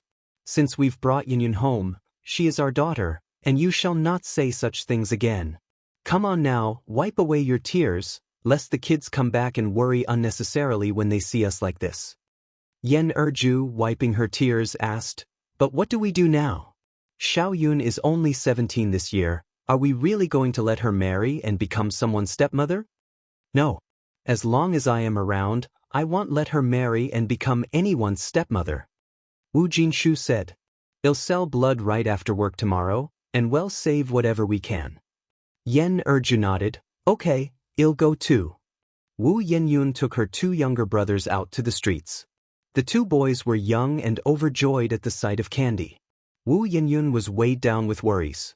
She always felt something had happened at home, and Yen Erju had deliberately sent her out. While Wu Yenyun was preoccupied with her thoughts, a gentle voice rang out in front of her, "Yenyun." "Yang Yang." Wu Yenyun looked up, not expecting to see Ni Yang, her eyes filled with surprise. "Yenyun, are these your little brothers?" Ni Yang continued to ask. Wu Yenyun nodded. "This is my eldest brother, Wu Deng, and this is my second brother, Wu Erlong. We also have a youngest brother named Wu Xiaolong. Deng Erlong, this is Sister Yangeng. She's a benefactor to our family." Both Wu Dalong and Wu Erlong had a yellowish complexion, and although Wu Yenyun was a bit darker, it was clear that her darkness was acquired from sun exposure. Among the facial features, One of the brothers resembled Wu Jinshu and the other resembled Yen Erju. Chapter 836, I Want to Divorce You. _2. But Wu Yenyun was unlike any of them. Wu Dalong and Wu Erlong were a bit shy, hiding behind Wu Yenyun, afraid to address anyone, and quietly sizing up Ni Yang. This sister is so pretty, even prettier than our own older sister. Ni Yang then said, Yenyun, my home is nearby. Why don't you bring your two brothers over to play? Every time she saw Wu Yenyun, she felt a sense of affection, which is why she invited Wu Yenyun to visit her home. Moreover, Wu Yenyun didn't resemble her parents, while one brother resembled their father and the other resembled their mother. Given that Wu Yenyun's parents were also from Haicheng City, Ni Yang even now harbored a bold suspicion. Wu Yenyun was worried about her family. I can't today, my mom is waiting for the soy sauce and salt I need to bring back for cooking. Ni Yang took Wu Yenyun's wrist directly. Come on, come on. My mother and I have only been in Beijing for 2 years and don't have many friends. Your brothers and you visiting us would certainly make my parents and my grandparents very happy. It's just after 3 now, still early for cooking. Ni Yang's enthusiasm made it hard for Wu Yenyun to refuse. The Zheng family's place wasn't far, it was a mere 5-minute walk away. Standing in front of the glittering and splendid villa, Wu Yenyun was extremely shocked. She had passed by this villa every day on her way to school but had never thought that Ni Yang actually lived here. Wu Dalong and Wu Erlong were also very surprised, tugging at Wu Yenyun's sleeve quietly. Big sister, this place is so beautiful. The villa had servants, and the decor was luxurious, which made Wu Yenyun feel somewhat restrained. Although she wasn't dirty, she was wearing patched clothes. Even the servants of the Zheng family wore better than her. Fortunately, the Zheng family's servants were all well-mannered, without any hint of a strange look, and Ni Yang didn't look down on her, keeping her arm linked with Wu Yenyun's the whole walk over.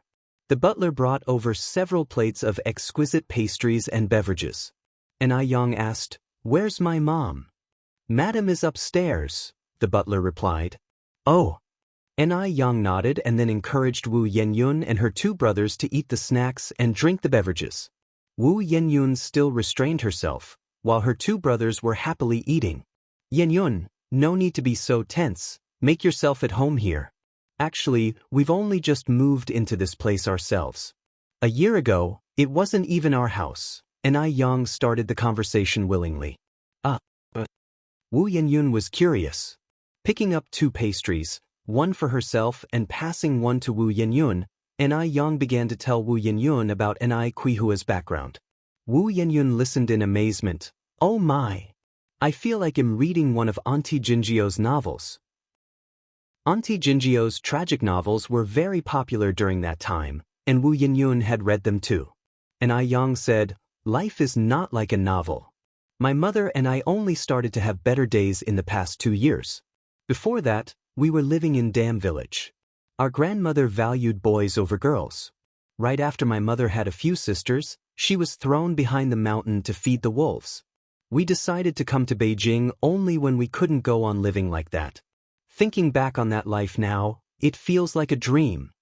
Ni Yang wasn't someone who talked incessantly, and she rarely mentioned her past to others.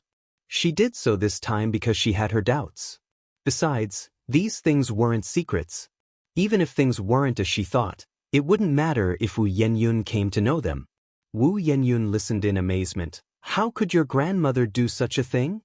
Although Grandma Wu didn't like her very much, Wu Yenyun had never entertained the idea of being discarded by her. That was too horrifying. Who does such a thing to their own granddaughter? Ni Yang smiled bitterly and shook her head. There was nothing I could do about having such a grandmother. I was young at the time, and my mother had just given birth. We had no way to stand up to her. I don't even know if those sisters of mine are dead or alive now. Wu Yenyun sighed. Young, don't worry, maybe your sisters are fortunate and still alive. As she spoke these words, Wu Yenyun herself lacked confidence. Newborn babies had no capability to survive, and having been thrown so far away, the likelihood of living was slim. Just then, Ni Hua came downstairs. Yang, do we have visitors? Mom, Ai Yang stood up quickly to introduce Wu Yenyun. Hello, Auntie. Wu Yenyun was a polite and well-mannered child as well. Ai Tsuehua smiled and said, Please sit, don't be formal here. Just treat it like your own home.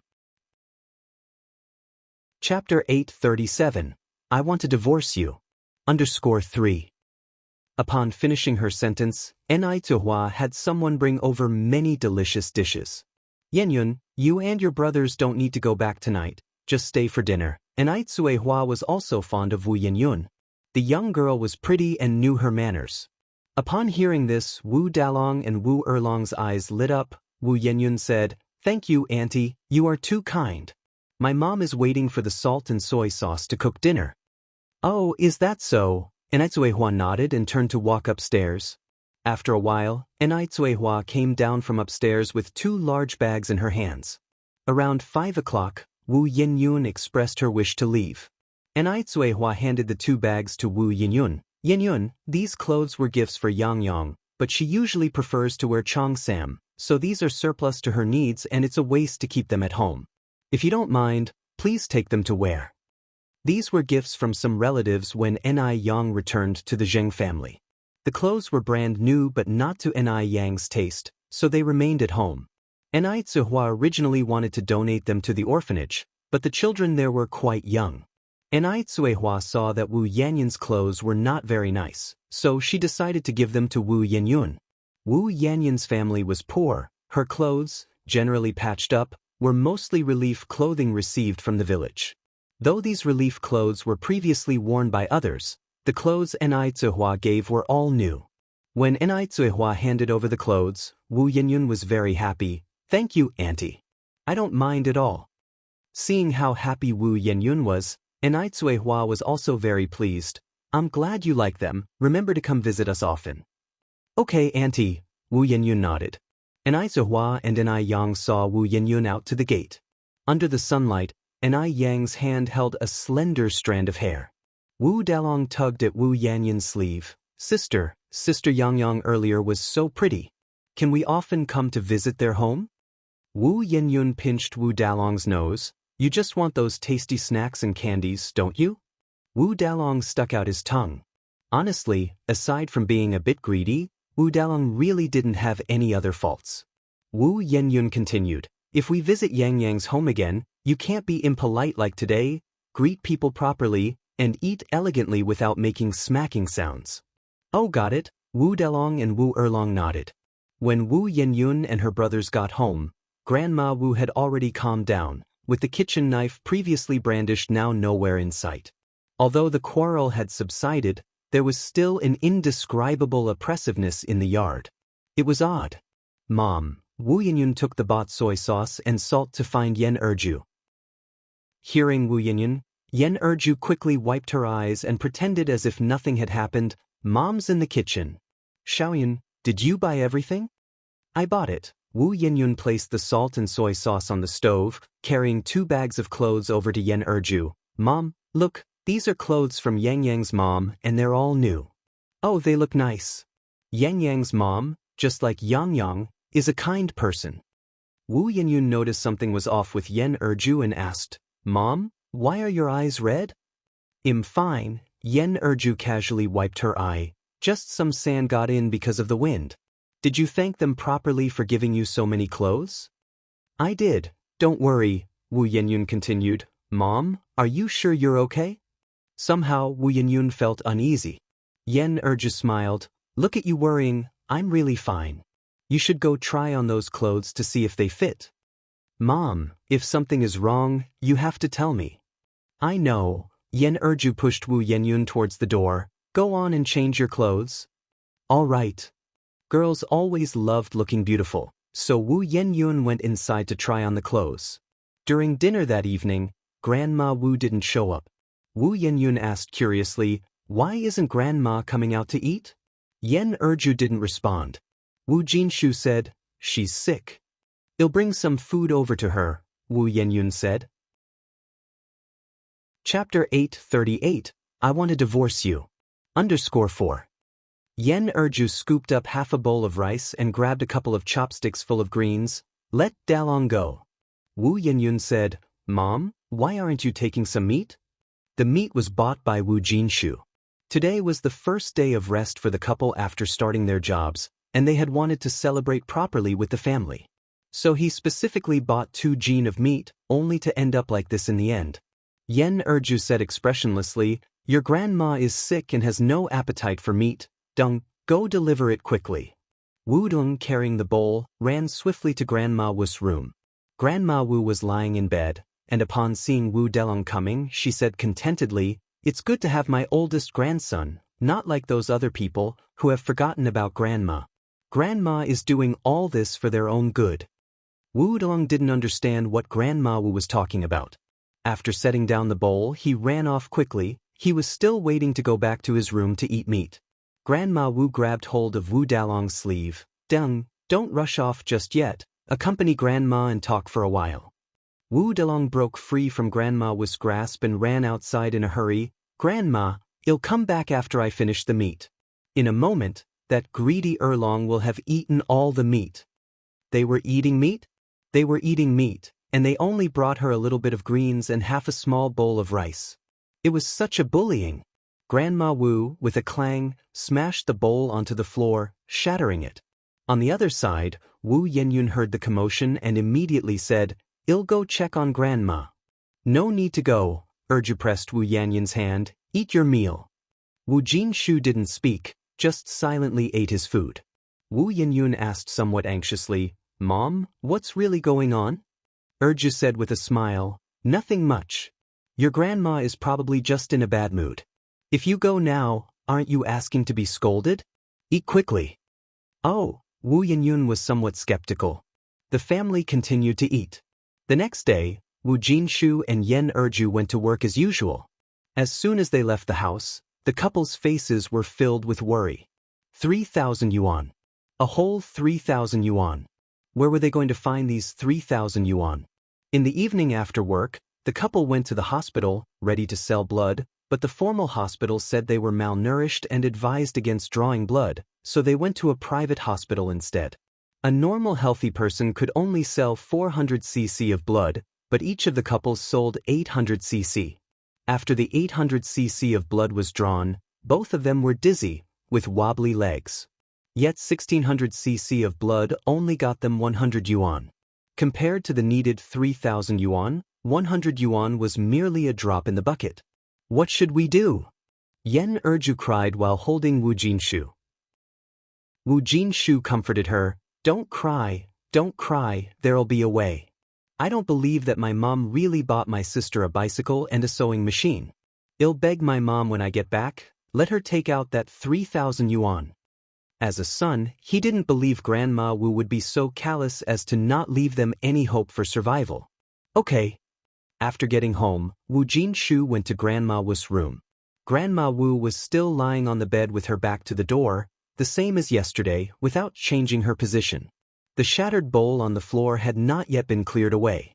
Wu Jinshu knelt down towards Grandma Wu. "Mom, please give our family a peaceful life again." "You mean to say I'm not peaceful?" Grandma Wu shot up from the bed. "I'm your mother. The mother who raised you with her own 2 hands. Now you treat your own mother like this for a foundling girl. An unfilial son like you will one day be struck by lightning." Wu Jinshu cried out, "Mom, Yenyun is the daughter of Erju and me. She may not be our own flesh and blood, but in our hearts, she is more precious than our own. She still needs to attend school. She has to become a college student. She absolutely can't become someone else's stepmother. Mom, please take out that 3,000 yuan. When the people from the Wu family come tomorrow, I'll return the money to them." "The money's gone," said Grandma Wu. "I spent over 1,000 yuan buying your sister a bicycle and a sewing machine, and I lost the rest. So this marriage had to take place." Wu Jinshu looked at Grandma Wu in disbelief. "Mom, did you really buy Jin a bicycle and a sewing machine?" "Yes." To crush Wu Jinshu's hopes, Grandma Wu took out 2 receipts from her pocket. "Here are the receipts for the bicycle and the sewing machine." Although Wu Jinshu couldn't read, he recognized receipts. Wu Jinshu trembled all over. "Mom, how could you do this? How can you take the money from selling Yenyun and spend it on things for Jin?" Chapter 839. I want to divorce you. _5. This is the betrothal money. How did it become money for selling oneself? The conditions of the Wu Chang family are so good. It's her blessing that she can marry into that family. As the saying goes, marrying well is all about having clothes to wear and food to eat. If a girl can marry a bit better, she can enjoy her later life. I'm not harming her. You two make it sound like I'm some kind of a great villain. Alright, I'll be the villain then. At this point, Wu Grandma continued, what's wrong with buying your sister a bicycle and a sewing machine? That's what you owe your sister. When your sister got married, I secretly gave all her dowry money to you too. She didn't even get a proper wedding dowry. Wu Jinshu immediately broke into tears, hugging his head and sitting on the ground. Mom, you're really making it impossible for us to live. To tell you the truth, Erju and I sold our blood today. No matter what, I won't let Yenyun marry someone else as a stepmother. Upon hearing this, Wu Grandma was shocked. What? You really went to sell blood? No wonder she thought Wu Jinshu seemed a bit off, so he had gone to sell his blood. It seems that wild girl really can't be kept. She's a curse. Her presence disturbs the peace of the old Wu family.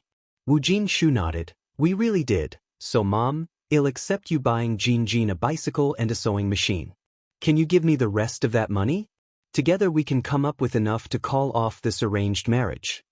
It's too late to argue over the bicycle and the sewing machine now. Wu Grandma sighed. You go out first, I'll think it over.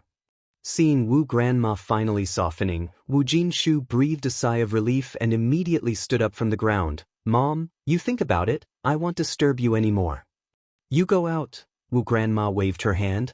When Wu Jinshu came out from Wu Grandma's room, Yen Erju asked anxiously, how did it go?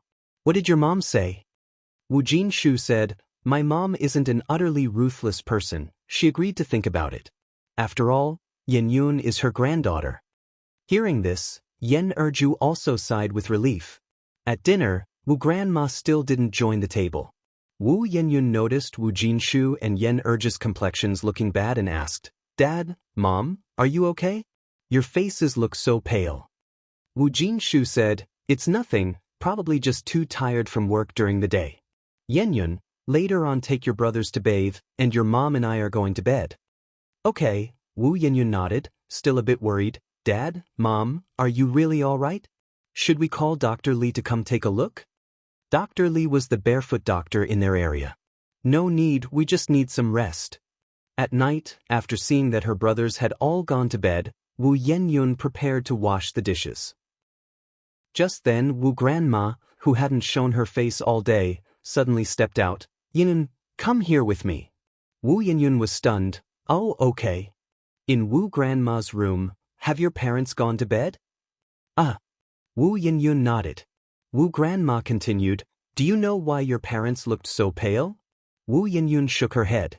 It's all because of you that they've become like this, Wu Grandma continued. Yenyun, if you really are a filial and good daughter, then please consider your parents and your 3 younger brothers. You can't be too selfish. Wu Yenyun was completely stunned. Grandma, what are you talking about? Wu Grandma sat on a stool. It's come to this, so I might as well tell you the truth. You are not your parents' biological child. Your mother picked you up in the mountains when she was gathering firewood. Wu Yenyun couldn't hear the rest of her words. Everything was a blur in her ears. In her mind, there were only 5 words. She was picked up. She was a foundling. No wonder she didn't look like either Wu Jinshu or Yen Erju. No wonder Wu Grandma often said it was her who dragged down the whole family, so it was like this. It was like this. Tears welled up in Wu Yenyun's eyes and suddenly gushed out, flooding her face in an instant. Wu Grandma looked at Wu Yenyun with disdain and continued, I've spoken to a household about you. It's Wu Lan's brother Wu Chang. Wu Chang is in very good condition, and once you marry into their family, you just need to enjoy life. Once you marry him, not only will you become a wealthy lady, but our entire family will bask in your glory. Wu Chang's mother has already given me a betrothal gift of 3,000 yuan, and she promised that after you get married, our family can move to that small Western-style house with a courtyard in front, and even change our household registration to Beijing. Now, isn't that a huge stroke of good luck? Chapter 840, I want to divorce you. _6. But your parents are stubborn. They absolutely refuse to agree to this marriage arrangement. Today, they even went to sell their blood in order to gather 3,000 yuan to repay the Wu family. No wonder Wu Jinshu and Yen Erju looked so pale. They had gone to sell their blood. Wu Yenyun couldn't describe the taste in her heart. But she didn't want to marry Wu Chang. Wu Chang was old enough to be her father, and he even had 2 children. She wanted to go to school, she wanted to go to college. Wu Yenyun thumped to her knees. Grandma, please, don't make me marry Wu Chang, okay? I don't want to marry Wu Chang, I want to study, and once I get into college, it'll lead our family to a better life. Grandma Wu looked at Wu Yenyun coldly, her words piercing. Don't you understand what I said? I'm not your grandma. You're just a child we picked up. Your parents have raised you until now, they've done their duty. Not only do you not think about repaying their kindness, you even want us to pay for your education? How can you be so shameless? She wasn't their own. She was picked up. She had no right to ask for these things. Wu Yenyun instantly ran out of words, with tears streaming down her face. Grandma Wu continued, look at how poor our family is. Do you think we have money for you to go to school? To let you go to school, Dang and Erlong have never even set foot in a school. Your parents even went to sell their blood to raise money. Can't you see all this? They don't share a single drop of blood relation with you, yet they've done so much. Don't you feel moved at all? Don't you want to repay their kindness? Repay their kindness? Her parents had raised her for so long, she certainly should repay them. Grandma Wu sighed. That small Western-style house with a yard up ahead, your parents couldn't afford it even if they worked for 20 years, but you just need to nod, and that house could be ours. It's just marriage, isn't it? Which girl doesn't get married? Besides, you owe the Wu family. If it weren't for me, you would have died long ago. The grass over your grave would be 2 meters tall. If you're a sensible good child, you'll go talk to your parents yourself. Tell them you are willing to marry Wu Chang, that no one is forcing you. Don't make it difficult for your parents. They're already not in good health, and they actually went to sell their blood today. What if something happens to them? Can you live with your conscience? At this moment, Wu Yenyun had no way to refuse Grandma Wu. Grandma Wu was right, she had been a burden on the whole family, she should repay their kindness. I understand, Grandma. Grandma Wu glanced at Wu Yenyun. Now that you understand, be happy about it. Look at you, looking like you want to die, as if someone is forcing you. Wu Yenyun wiped her tears, trying hard to squeeze out a semblance of a smile. Grandma Wu continued, Wu Chang and his mother will come over for a meal tomorrow. Remember to make a good impression. And, Grandma Wu seemed to remember something. I heard from Dalong that some rich lady gave you 2 bags of new clothes, right? Grandma Wu said, since you're going to marry Wu Chang anyway, and the Wu family is so rich, what kind of clothes can't you wear? Just leave those clothes for Lianhua. Lianhua was Wu Jinjin's eldest daughter, the same age as Wu Yenyun this year. Okay, Wu Yenyun nodded. Alright, you can go back. Tell your parents about this first thing tomorrow morning, Grandma Wu instructed. Remember, no one is forcing you, it's your own decision to marry Wu Chang. And don't let your parents know that you already know you were picked up. If they find out, they'll think I've been saying things behind their backs. Wu Yenyun nodded tearfully. The next morning, Wu Yenyun got up early to prepare breakfast. After eating, she said, Dad, Mom, the Wu family is coming over today. You want leave, will you? Yen Erju's eyes reddened. Xiaoyun, do you already know? I know, Wu Yenyun nodded. Yen Erju hugged Wu Yenyun tight. Xiaoyun, don't worry, we definitely won't let you marry that Wu Chang. Your parents will find a way to gather the 3,000 yuan. If we must, we'll take out a high-interest loan. The couple had not wanted to tell Wu Yenyun about this matter, out of fear it would burden her psychologically, but Wu Yenyun had found out anyway. Wu Yenyun smiled and said, Mom, I want to marry Wu Chang. What did you say? Wu Jinshu and Yen Erju exclaimed in unison, almost thinking they had misheard. Chapter 841, I want to divorce you. _7 Wu Yenyun continued, Mom and Dad, it was my own decision to marry Wu Chang. I went to the matchmaking session by myself. Even though Wu Chang is a bit older, his family is well off. Marrying him wouldn't be a loss. Yan Erju responded, Xiaoyan, did your grandma force you? Don't worry, with mom and dad here, no one can bully you. Wu Jinshu hastily nodded, Yanun, your parents are here. You don't need to be afraid. Whatever the difficulty, our whole family will face it together. Pretending to be relaxed, Wu Yenyun said, It's truly voluntary, and it has nothing to do with grandma. Wu Chang is such a catch. Many people want to marry him but can't even reach him. Xiaoyun. Yan Erju was in tears now. Xiaoyun, don't you still need to go to school?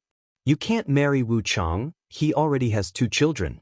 I want to support you through university. I don't want you to be someone else's stepmother. Mom, don't cry, Wu Yenyun said with a smile. Being a scholar is useless. What's the use of studying so much? It would be better to marry earlier. Meeting someone like Wu Chang isn't easy. I've made up my mind, I want to marry him. Whatever you two say, I'll still marry him. You both better get ready, Wu Chang's family will be here soon. I'm going to wash the dishes. With that, Wu Yenyun hurried with the dishes to the kitchen. Without another word, Yan Erju went straight to Wu Grandma's room. Beyond caring, she burst out scolding, You old hag. Was it you? Did you say something to Xiaoyun? You heartless old hag. You will go to hell. Wu Grandma, holding her cane, came out of the room. Her mouth is her own, what can I possibly say for her? Yan Erju, today is a great day for the Wu family, I can let this slide. Yan Erju, furious, Wu Yenyun, hearing the commotion, immediately ran out from the kitchen, threw her arms around Yan Erju. Mom, don't be rash, I really am doing this voluntarily. It has nothing to do with grandma. I want to marry Wu Chang. If you don't agree, I'll go to Wu Chang's house myself. Wu Grandma scoffed, Heard what your daughter said? Just like a shrew. Our family, bringing you in, has been unfortunate for generations. Around 10 in the morning, Wu Chang, his mother, and Wu Lan arrived punctually, accompanied by Wu Jinjin. Wu Jinjin with a smile, Yenyun, come out, important people have arrived at our house. Seeing the dilapidated Wu family home, Wu mother covered her nose contemptuously, this place is really a mess. No wonder they are selling their daughter. Wu Yenyun immediately came out from inside, smiling, Come in and have a seat. Upon seeing Wu Yenyun, Wu Chang's eyes stuck on her, as if glued. Wu Jinjin looked at Wu Yenyun, Where are your parents? Just then, Wu Jinshu and Yan Erju came out of the house. You must be Wu Chang's mother, right? We don't sell our daughter. Xiaoyun definitely won't marry into your family.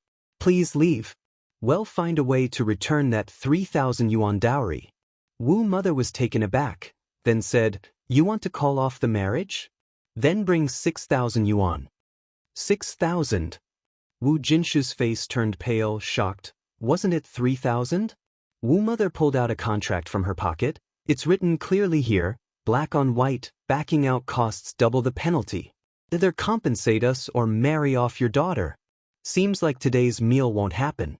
But let me leave these words here. Tomorrow is a good day, either marry off your daughter or pay 6,000 yuan. Wu mother was a shrewd person. She doesn't engage in losing deals.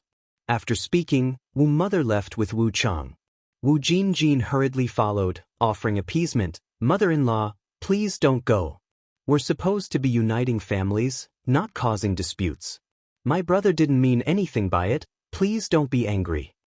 Wu Jinjin knew Wu Jinshu wouldn't have the 6,000 yuan to give to Wu mother, so she desperately tried to smooth things over. Being on good terms with the wealthy Wu family could only benefit her. In fact, Wu Jinshu indeed didn't have 6,000 yuan to give to Wu mother. Even 3,000 yuan was a struggle, let alone 6,000. Yan Erju sat on the ground looking up at Wu Jinshu. Jinshu, maybe we should just take the kids and run. Okay. Wu Jinshu thought it was a solution. I'll go pack our things right now.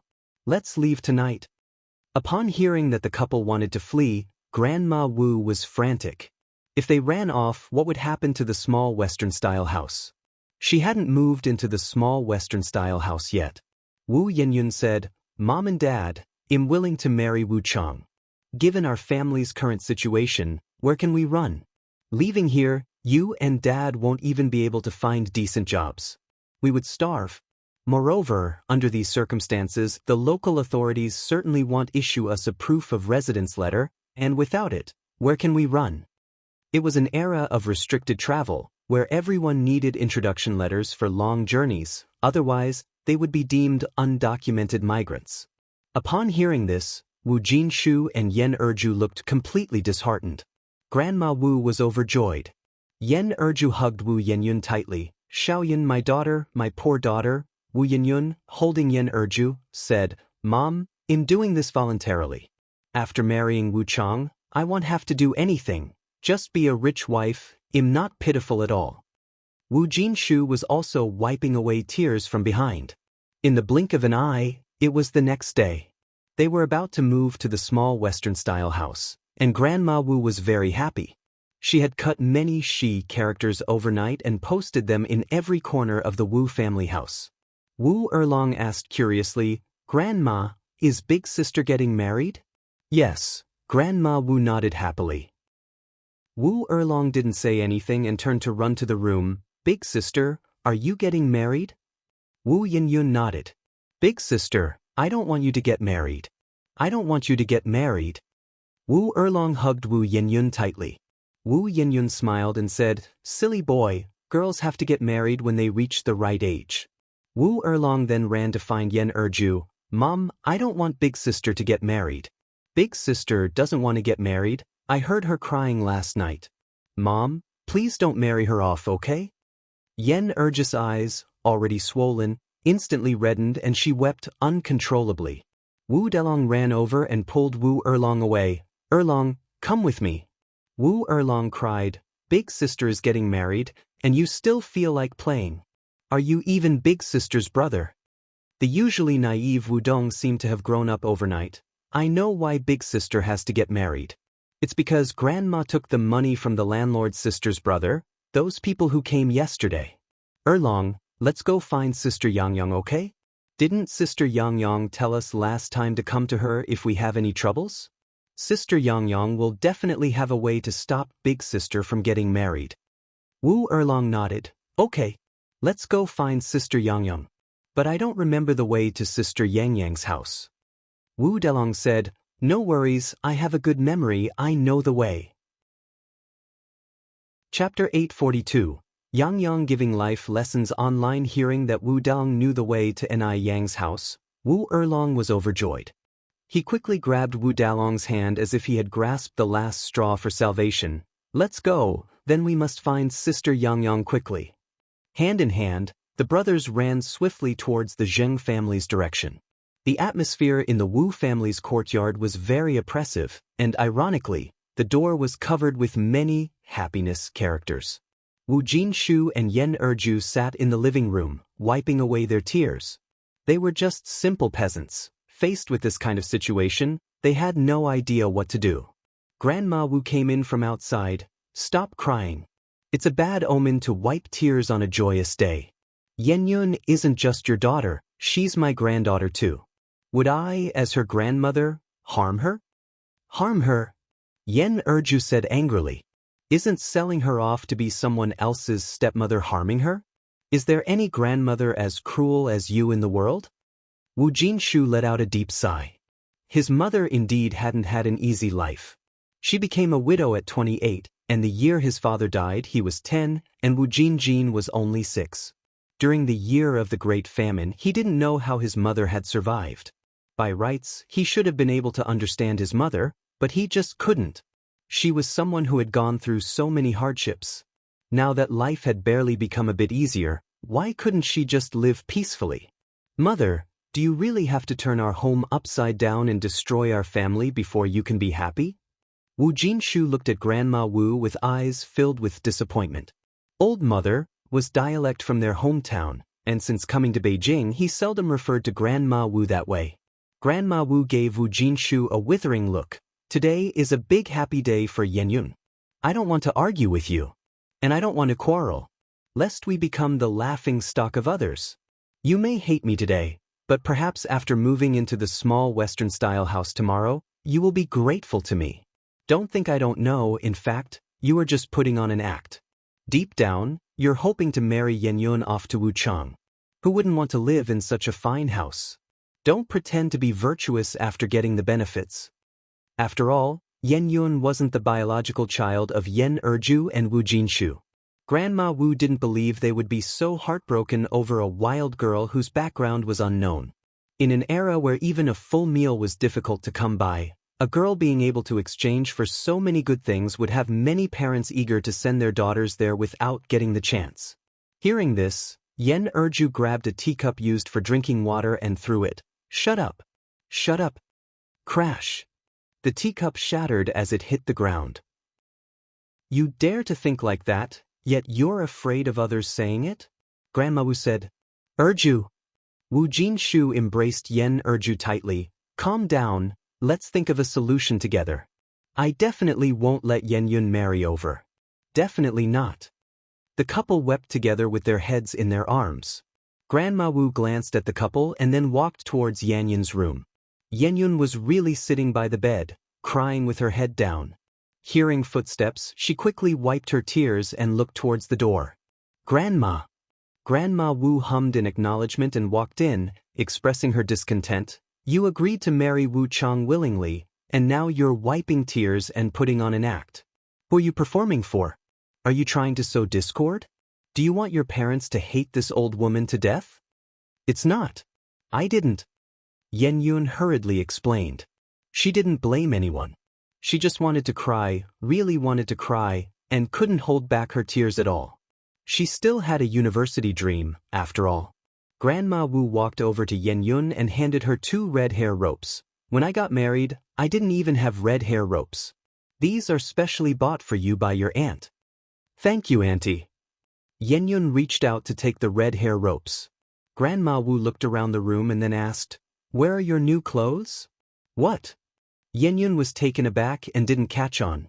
Stop playing dumb. Grandma Wu looked at Yenyun, raising her voice. The new clothes that rich lady gave you, I heard there were 2 big bags of them.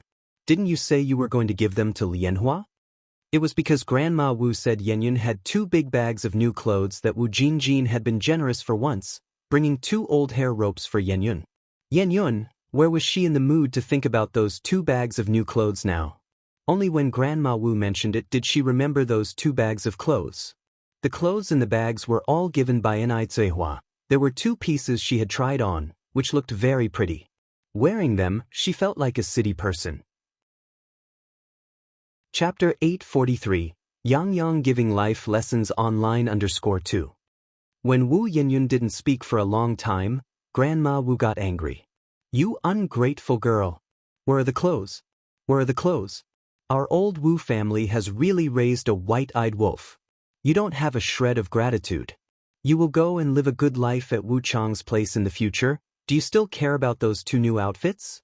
I raised you. And that's certainly worth more than those 2 bags of clothes. Wu Yenyun was numb by now.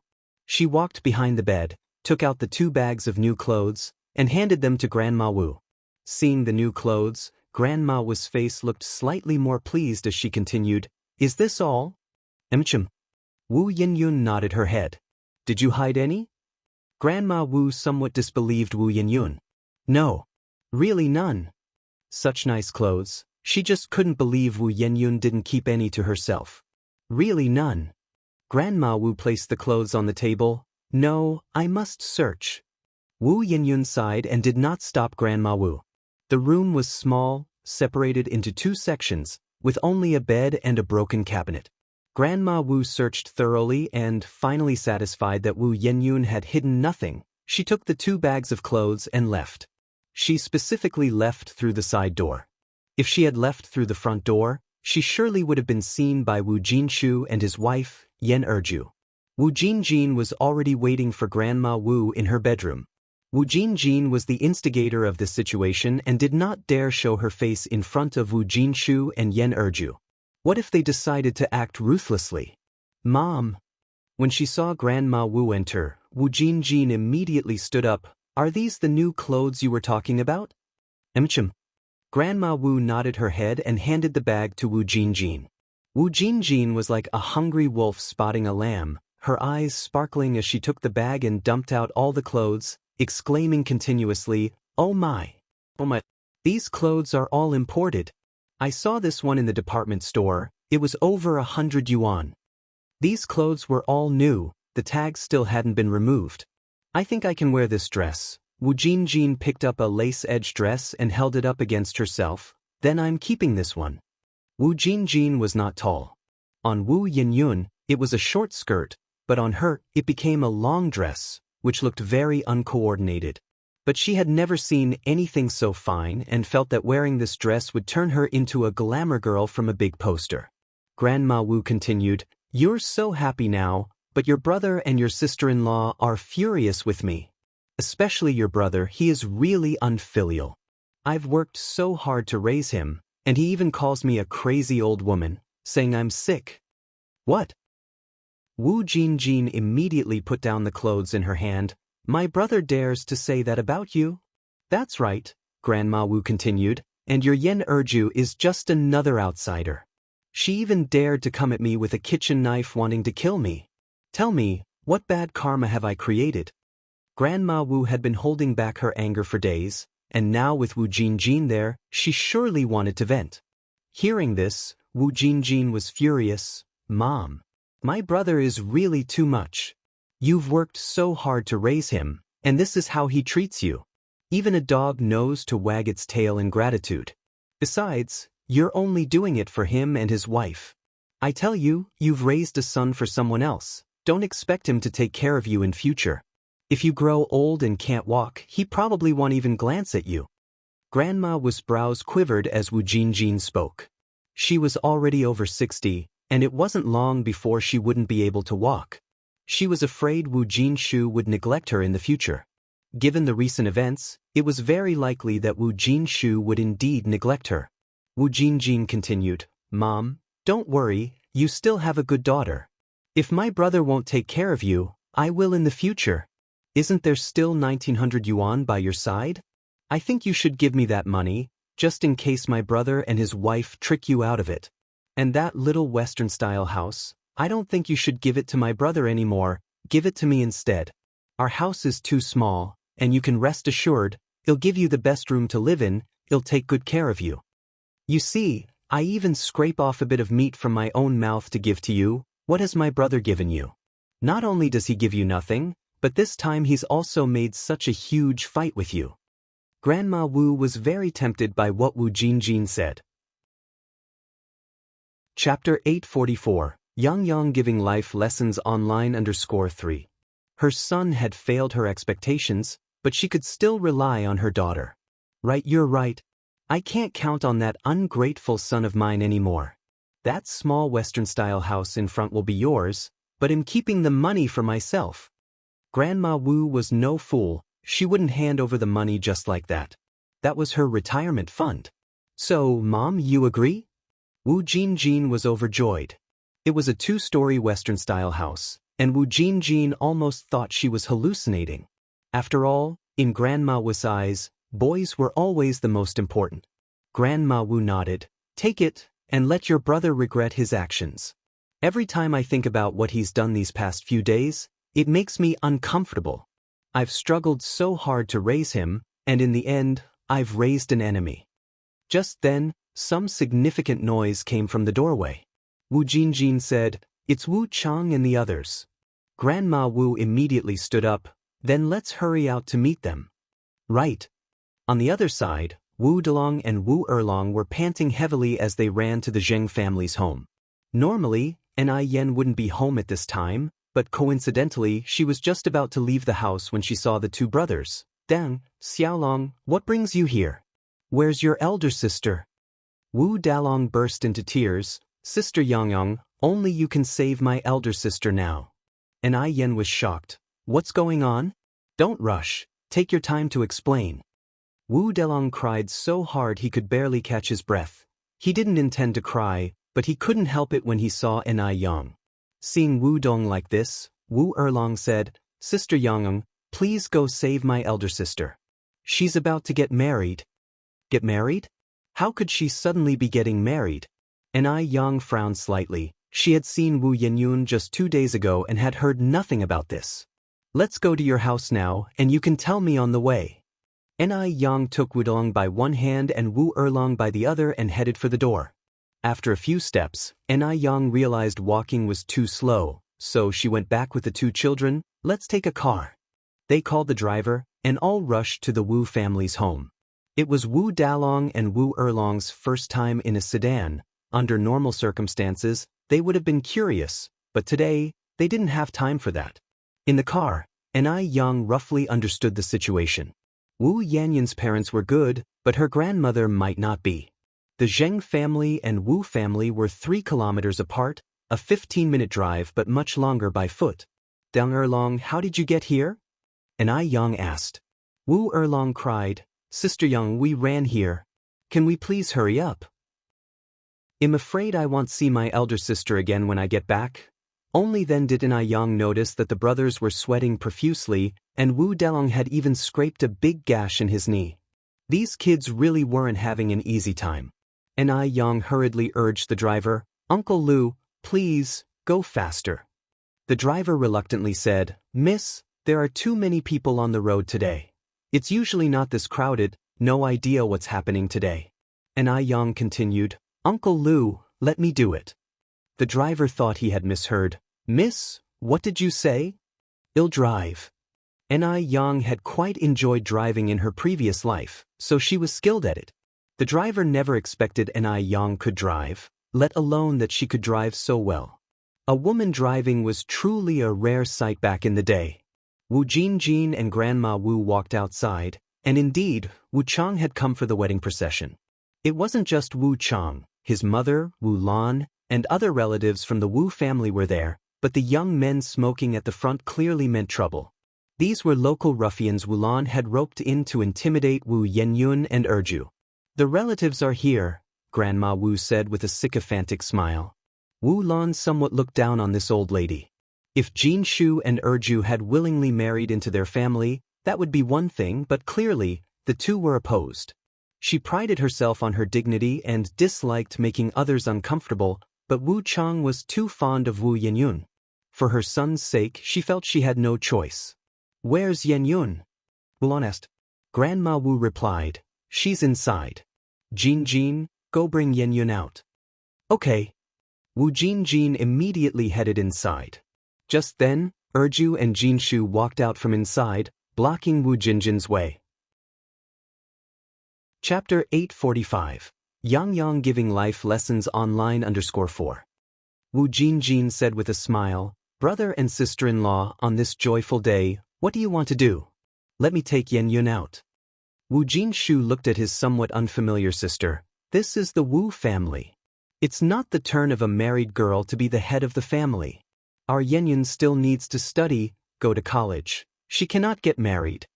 Wu Jinjin speechlessly said, Brother, what are you talking about? Are you still confused at this time? Mother Wu looked at Wu Chang. Xiangzi, go and greet your father-in-law and mother-in-law quickly. Oh sure. Wu Chang was dressed festively today, with a red flower pinned to his chest, smoothly pulling out 2 large red envelopes from his pocket. Mom and Dad, here's a little something from your son-in-law, please accept it with a smile. Yen Erju and Wu Jinshu, of course, wouldn't take it. Wu Chang's hand just stiffened in midair. Wu Jinjin, seeing this, reached out and took the red envelopes. Xiangzi, since my brother and sister-in-law are too shy to accept, let me take it on their behalf. Wu Jinshu looked at Wu Chang. Comrade Wu Chang, our Yenyun is only 17 this year. She is still young. She can't marry you. Please understand the hearts of us as parents. Upon hearing this, Wu Chang's face instantly turned ugly. He had come today to claim his bride, not to listen to Wu Jinshu say all this. Just then, Mother Wu stood up. Then please understand the heart of me as a mother. The bride price was taken, the agreement signed, the house demanded, and now you're calling it off. Where in the world does this make any sense? I'm telling you, my son isn't lacking potential wives, he's quite eligible. Countless young girls dream of marrying him. It was your family's old lady who personally took Yenyun to meet suitors. From beginning to end, we haven't troubled you once, and now you act like this? Who are you showing off for? Wu Jinjin pocketed the red envelopes. In-laws, please don't be angry, my brother and sister-in-law didn't mean it like that. Wu Jinshu strode over and slapped Wu Jinjin across the face. You shut up. Wu Jinjin was stunned by the slap. Wu Jinshu continued, Comrade, we are both parents, I understand you and I hope you can understand me too. We, as parents, were unaware of this situation from the beginning. Had we known, we would have never allowed Yenyun to marry. Yenyun is only 17 this year. She still needs to continue her studies. Mother Wu nodded. All right, I'm not unreasonable. Since you want to call off the marriage, just bring out 6,000 yuan. At these words, Wu Jinshu sighed. I don't have 6,000 yuan right now, comrade. Can you be flexible? I can write you an IOU. Rest assured we will definitely repay this money. Grandma Wu heard this and felt trouble brewing. No, she could not let Wu Jinshu write an IOU to Mother Wu. She still wanted to live in that small Western-style house. Grandma Wu quickly intervened. An IOU? 6,000 yuan is not 6 yuan. Our family can hardly scrape together 600 yuan, let alone 6,000 yuan. Mother-in-law, please don't accept his IOU, he can't pay it back. Wu Jinshu clenched his teeth and said, Then I'll go sell my blood. Sell organs? Rest assured, my wife and I will definitely repay this 6,000 yuan. Just then, Wu Yun burst out of the house. Mom and Dad, I don't want you to sell blood or organs. I'll marry. I'm willing to marry Wu Chang. 17 years ago, if not for her parents, she would have already died. Repaying them now was the least she could do. What was marrying after all? Wu Chang's family was in such good condition, she should be content. Mother Wu said with a smile, See, isn't everyone happy now? Grandma Wu also relaxed. Xiaoyun. Yen Erju held Wu Yanyun's hand. No, I won't let you marry. Mom, I'm fine. Fearing that Yen Erju would worry, Wu Yenyun kept a smile on her face. I am willing to marry Wu Chang, I really am. Mother Wu came over, broke up the two hands, and pushed Wu Yenyun to Wu Chang's side. Big sister, if you ask me, you should respect the child's wishes. Rest assured, Yenyun won't be mistreated marrying into our family. Just look at the life your family leads. Is that really fit for people? She can only have good fortune with us. Seeing how cooperative Wu Yenyun was, Mother Wu was significantly relieved. Selling organs sounds easy, but could you two really go sell organs? Not to be blunt, but what if you both died on the operating table? How could Yenyun be at peace afterwards? Moreover, you two still have 3 children. Who will provide for those 3 children in the future? Chapter 846. Yang Yang giving life lessons online _5. Wu's mother patted Yen Erju's back. Big sister, you can rest assured, Yenyun won't suffer with us. No, I can't sell my daughter. I can't sell my daughter no matter what. Yen Erju cried inconsolably. Wu's mother laughed. This is marrying off a daughter, not selling one. I can't marry her off. I can't marry her off. Yen Erju shouted, Jinshu, bring Xiaoyun back. Hurry. Only then did Wu Jinshu react, wiping away her tears and going to pull Wu Yenyun. Wu Chang immediately blocked in front of Wu Yenyun. Wu's mother made a gesture with her eyes to several men from the community. They immediately took control of Wu Jinshu and Yen Erju. Wu's mother turned to Wu Chang. What are you dawdling for? Get your bride back home now. Oh, okay. The crackling sounds of firecrackers rose, drowning out the cries of Wu Jinshu and Yen Erju. Wu's mother was a person of status, and for today's wedding procession, she had specially rented a Santana, with a dozen bicycles following behind. With one hand, Wu Chang led Wu Yenyun, and with the other, he opened the car door. Wu Yenyun looked back at her parents, then with a heavy heart, got into the car. Seeing that Wu Yenyun was in the car, they only then released Wu Jinshu and Yen Erju. Wu Jinshu and Yen Erju immediately rushed out, sprinting behind the car. Yenyun! Xiaoyun! Wu Yenyun looked back at them from inside the car, and before she knew it, she was also in tears. The car was fast, but Wu Jinshu and Yen Erju did not give up, falling and getting up again, a sight so heart-wrenching to watch. Stop the car now. Wu Yenyun knocked on the rear window. Don't worry, Yenyun, I will treat you well in the future. Wu Chang patted Wu Yenyun's hand. Wu Yenyun could not care less about anything else and cried, I'm begging you, can you just stop the car? Wu Chang looked up at Wu's mother. Wu's mother flatly refused, no. The bride cannot go back the way she came. It's bad luck. Wu Chang said, Mom says no, so let's just forget it. That's when, screech. A sound of urgent braking ripped through the air. Everyone in the car lurched forward from the sudden momentum, their bodies crashing heavily towards the front. What's happening? Wu's mother looked at the driver. The driver himself was quite frightened. There's someone blocking the road. Perhaps they're after wedding candies? Many people, in order to get a lucky share, would intercept wedding cars, asking for wedding candies, peanuts, and such. Wu's mother said, You all stay put. I'll go and take a look. Wu's mother opened the car door and stepped out to see an imported car blocking their way. They didn't seem like they were here for wedding candies. Just then, the car door opened, and a slender figure emerged from inside. Backlit, her face was somewhat difficult to make out. Wu's mother squinted her eyes, her temples throbbing furiously. Why did she feel? This person seemed to bear ill will? Wu's mother felt a panicky retreat, stepping many paces backward. The figure approached closer, and the face previously hidden in sunlight gradually became visible. It was a very beautiful and bold set of features. As clear and pure as snow. Are you Wu Chang's mother? An Yang stopped in front of Wu's mother. Wu's mother swallowed hard. Yes, I am. This young lady couldn't be more than 17 or 18 years old, but Wu's mother felt the nerves one has when a subordinate meets a superior leader in front of her. That kind of awe was emanating from deep within, impossible to suppress. Where is Yenyun? An Yang continued. Inside the car, when Wu Yenyun saw an Yang, somehow, her heart, which had been suspended, suddenly relaxed at that moment. That feeling was like someone who had been blind for a long time suddenly seeing sunlight. Disregarding Wu Chang's attempt to stop her, Wu Yenyun opened the car door and stepped out. Yang. Yenyun. An Yang smiled faintly. Big sister. Wu Erlong burst out of the car, hugging Wu Yenyun. Wu Dong, following An Yang's instructions, ran back to pick up the youngest brother. Wu's mother's frown deepened. Yenyun, why did you get out of the car? Get back in quickly. You have no right to tell Yenyun to get back in the car. An Yang spoke indifferently. Wu's mother declared confidently, Yenyun is our Wu family's daughter-in-law, how do I not have the right? Qiangzi, get out of the car and bring your bride up. A big man like you can't even keep a hold of your own bride. Wu Chang immediately got out of the car.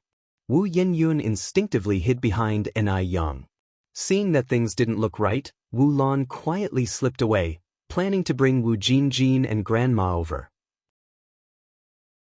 Chapter 847, Yang giving life lessons online _6. Fortunately, the Wu family wasn't far away. Yenyun, hurry back with me. Don't make Mom angry or I'll beat you up. Wu Chang waved his fist at Wu Yenyun. But before his hand reached Wu Yenyun, his knee was suddenly racked with intense pain, and in an instant, Wu Chang was kneeling on the ground. Wu's mother's face paled. How could you hit someone? Qiangzi, are you okay? Do you have no regard for the law? I'm telling you, I'm going to call the police. An Yang smiled faintly. You can kidnap someone in broad daylight, so why can't I hit someone? Besides, the person who swung first was your son. Legally, this is self-defense. How is it kidnapping? Wu Yenyun is our daughter-in-law who we paid 3,000 yuan to marry. The kidnapper is you. Wu's mother pulled out the agreement from her pocket. Do you see this? It's clearly written in black and white on this agreement. Just then, Wu Jinshu and Yen Erju rushed over from behind. Yen Erju said, We didn't take her dowry money, not a single cent. We don't sell our daughter.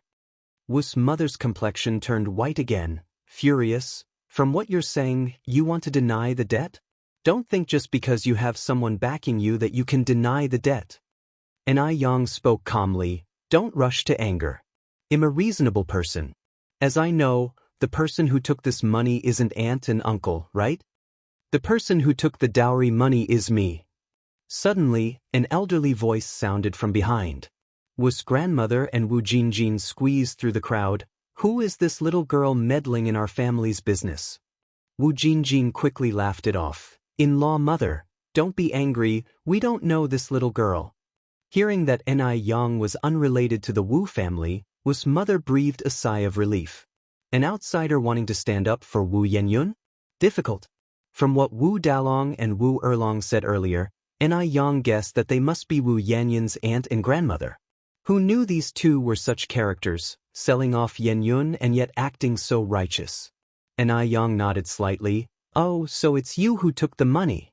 Then the person who put their fingerprint on it is also you? Of course it's me. Wu's grandmother said, I'm Yanyun's grandmother. Traditionally, a marriage is arranged by parents. Whomever I decide she should marry, she will. Ni Yang smiled. So you know about parental commands and arranged marriages. Have you forgotten your role? Wu's grandmother choked and retorted, Who is this little girl? Our Wu family affairs are none of your business. Ni Yang turned her gaze to Wu's grandmother. Not long ago, I just recognized your brother and sister-in-law as my godparents. As her sister, shouldn't I intervene when Yenyun is treated this way? Her tone was calm yet carried an indescribable force that made Wu's grandmother shiver inwardly. Wu Yenyun looked at Ni Yang in surprise, tears suddenly appearing. This feeling of having someone to rely on. It was indescribable in words. Wu Jinshu and Yen Erju were also surprised, but beyond the surprise, they felt grateful. Blessed by heaven. Finally, someone was willing to stand up for their family. Knowing Ni Yang was not someone to be trifled with and not wanting to escalate the situation, Wu's mother conceded, Fine. Since you want to involve yourself in this, then compensate us 6,000 yuan. Otherwise, you're not taking her with you today. 3,000 had turned into 6,000, but when she thought about it carefully, she wasn't at a loss. Though Grandma Wu was somewhat reluctant, she didn't say much more. If Ni Yang paid the 6,000 yuan, she'd still have 1,900 left. And from Ni Yang's attire, it was clear she wasn't just anybody. Could Ni Yang afford the 6,000 yuan and still worry about the cost of a small Western-style house? By then, she would definitely be able to afford a small Western-style house. Auntie, you don't seem old, but you certainly talk big, Ni Yang looked at Wu's mother. So, do you think you can still restrict Yanyun's freedom? Wu's mother, holding the agreement, said, Do you think you can still deny the debt? Smiling, Ni Yang responded, Would you like to see whose signature is on this agreement? There's an owner for every debt. Find whoever signed it and ask them for the money. Wu's mother retorted, Young lady. So you want to argue, huh? Take a good look. It clearly says here that this is Yanyun's betrothal money. If you don't pay, who will? Ni Yang turned to Grandma Wu. The person who fingerprinted it is her, you should tell her this. Hearing this, Grandma Wu was so frightened that she clutched her pocket tightly. She had no intention of paying. Ni Yang was so wealthy and also Yanyun's sworn sister. She ought to cover this expense for Yenyun and then compensate her with a small Western-style house. Wu's mother was about to explode with anger when Ni Yang leaned forward slightly, casting a large shadow over her. A gentle voice then whispered in her ear, Auntie, let me remind you that Yenyun is still a minor. If this goes to the police station, it might even lead to human trafficking charges against you. This written agreement is the evidence. From what I understand, the buyer usually gets a harsher sentence than the seller. The last sentence, though spoken evenly, visibly paled Wu's mother's face. She'd calculated everything except the fact that Yenyun was not yet of age. Suddenly, the agreement in black and white became a hot potato. As Ni Yang finished her sentence and straightened up with a smile on her face, she clapped her hands. Auntie, there's evidence in this black and white text. It seems the debtors are Wu Jinjin and Wu's missus, right? Remember to ask them for the money. If they don't pay, go ahead and call the police to arrest them. Wu's mother was momentarily unable to comprehend what she'd heard. Whose side was Ni Yang on exactly? Wasn't she here to help Yenyun? Then why was she asking her to get the money from Grandma Wu and Wu Jinjin? Weren't Grandma Wu and Wu Jinjin part of Yanyun's family? After speaking, Ai Yang leaned in and whispered something else to Wu's mother. Wu's mother nodded. After finishing, Ai Yang waved at Wu's mother. Goodbye, Auntie. Remember to ask them for the money. Just then, Wu Delong came over carrying Xiaolong, and Ai Yang called out, Godfather, Godmother, Yenyun, Daong Erlong, let's get in the car. When Grandma Wu and Wu Jinjin saw everyone boarding the luxurious sedan, they panicked. Everyone was getting in, so they had to as well. One was Yanyun's grandmother, the other his aunt. It made no sense for Yanyun's family of 6 to go enjoy themselves without them. Just as the 2 women were about to follow, Wu's mother stopped them. You 2 need to pay back the money first. Crying, Grandma Wu said, I don't have any money. Let Yanyun's sworn sister pay, she's rich. Wu's mother firmly replied, I don't care. I'll go after whoever owes the money. It's your 2 fingerprints pressed on this. Chapter 848, Times Create Heroes.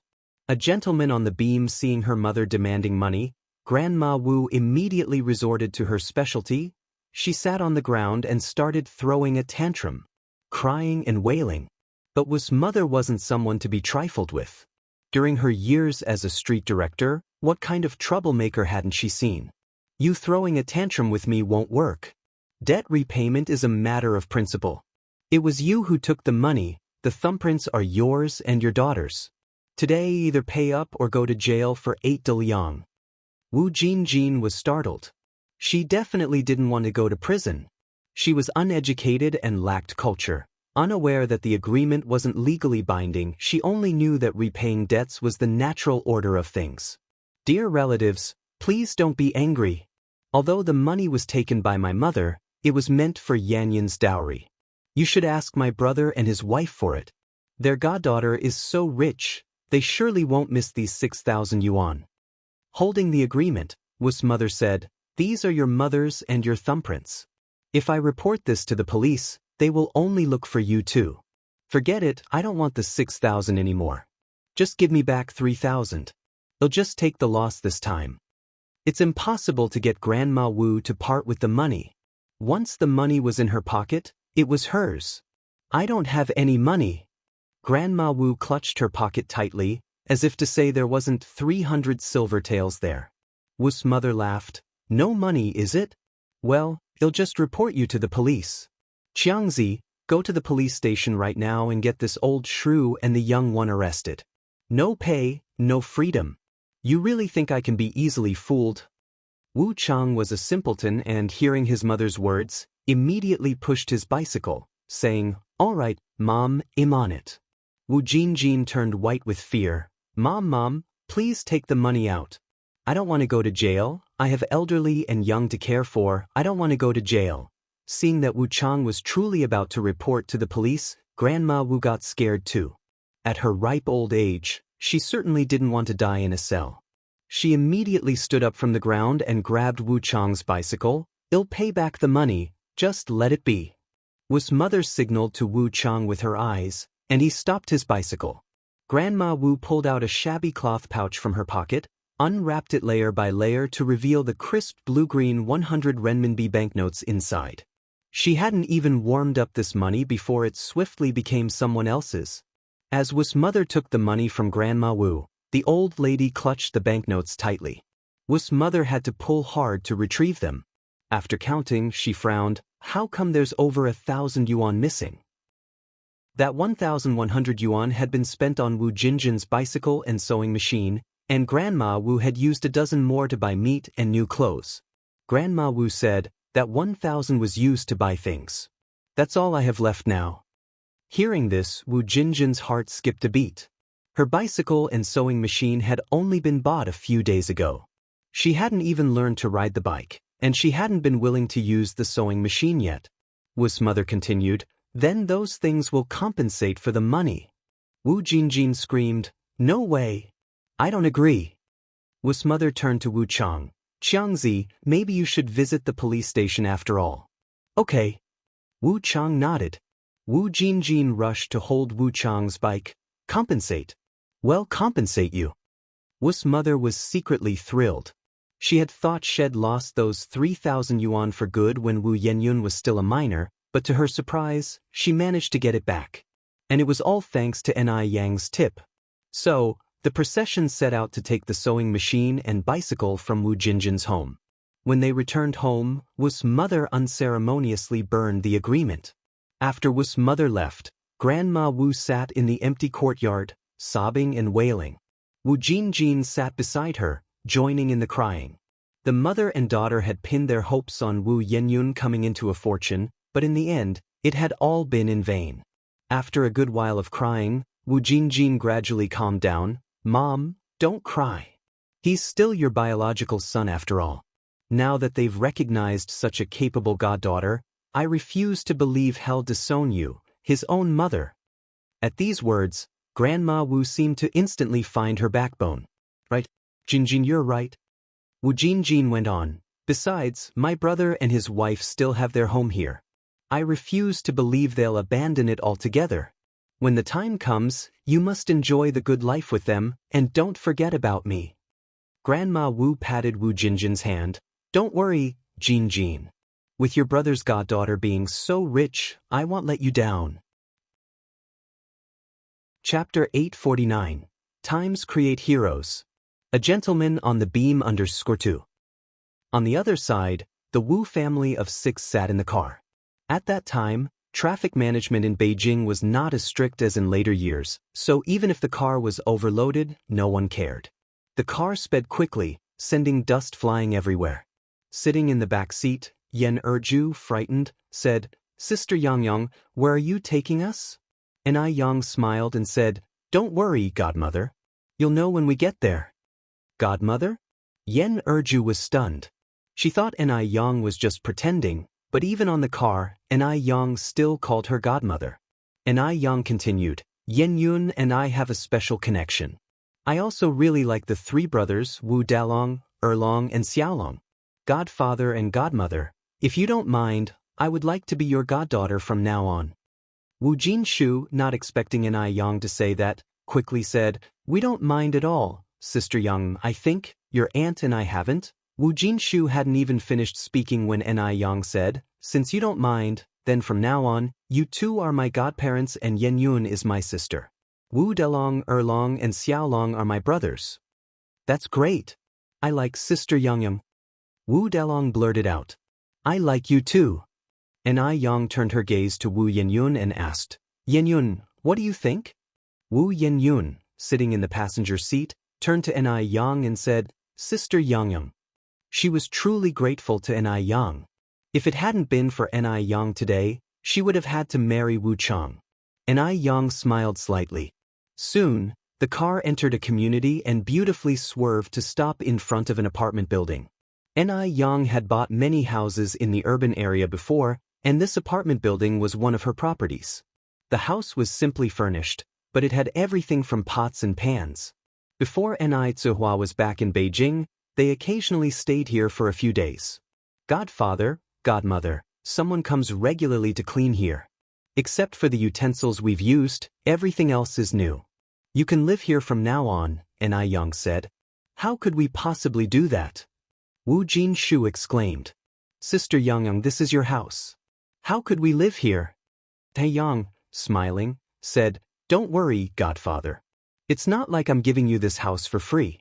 They'll charge you 10 yuan rent each month. Anyway, it's vacant otherwise.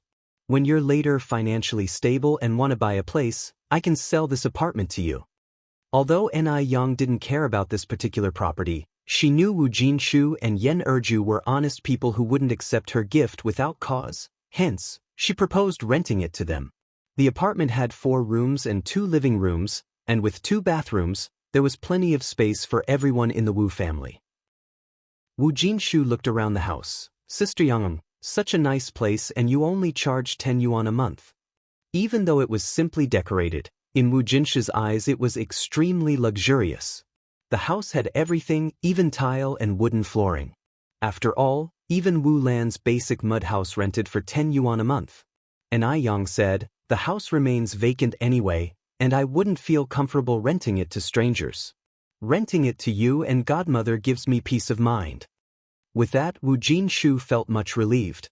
And Ai Yang then said, "Godmother, look, there's a small yard in front of the first floor. You could plant some vegetables there when you're free." Yen Erju really liked the house, but she was still a bit embarrassed. "Sister Yangyang, the rent you're asking is too low." And Ai Yang, smiling, said, "We're not strangers after all. I couldn't rent this place out for a single cent when it's vacant." Wu Yenyun also liked this new home, but was concerned about Grandma Wu. "Now that we've all moved here, what about Grandma?" Wu Jinshu didn't say anything. Yen Erju was still upset. "Your grandma deserves it." Wu Yenyun continued, "But Grandma is so elderly now, and when we were leaving, Aunt Wu was still asking her for money. Even though her grandmother was willing to marry her off to Wu Chang, Wu Yenyun still felt a bit worried for her. Especially since she had found out she was not the biological daughter of Wu Jinshu and Yen Erju." Seeing Wu Yenyun like this, Ai Yang spoke bluntly, "Godmother is right, your grandma deserves it, it's her own fault. Your family's life isn't unbearable. She had a good life and chose not to live it, instead causing trouble.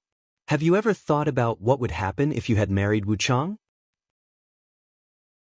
Chapter 850, Times Create Heroes. A Gentleman on the Beam _3.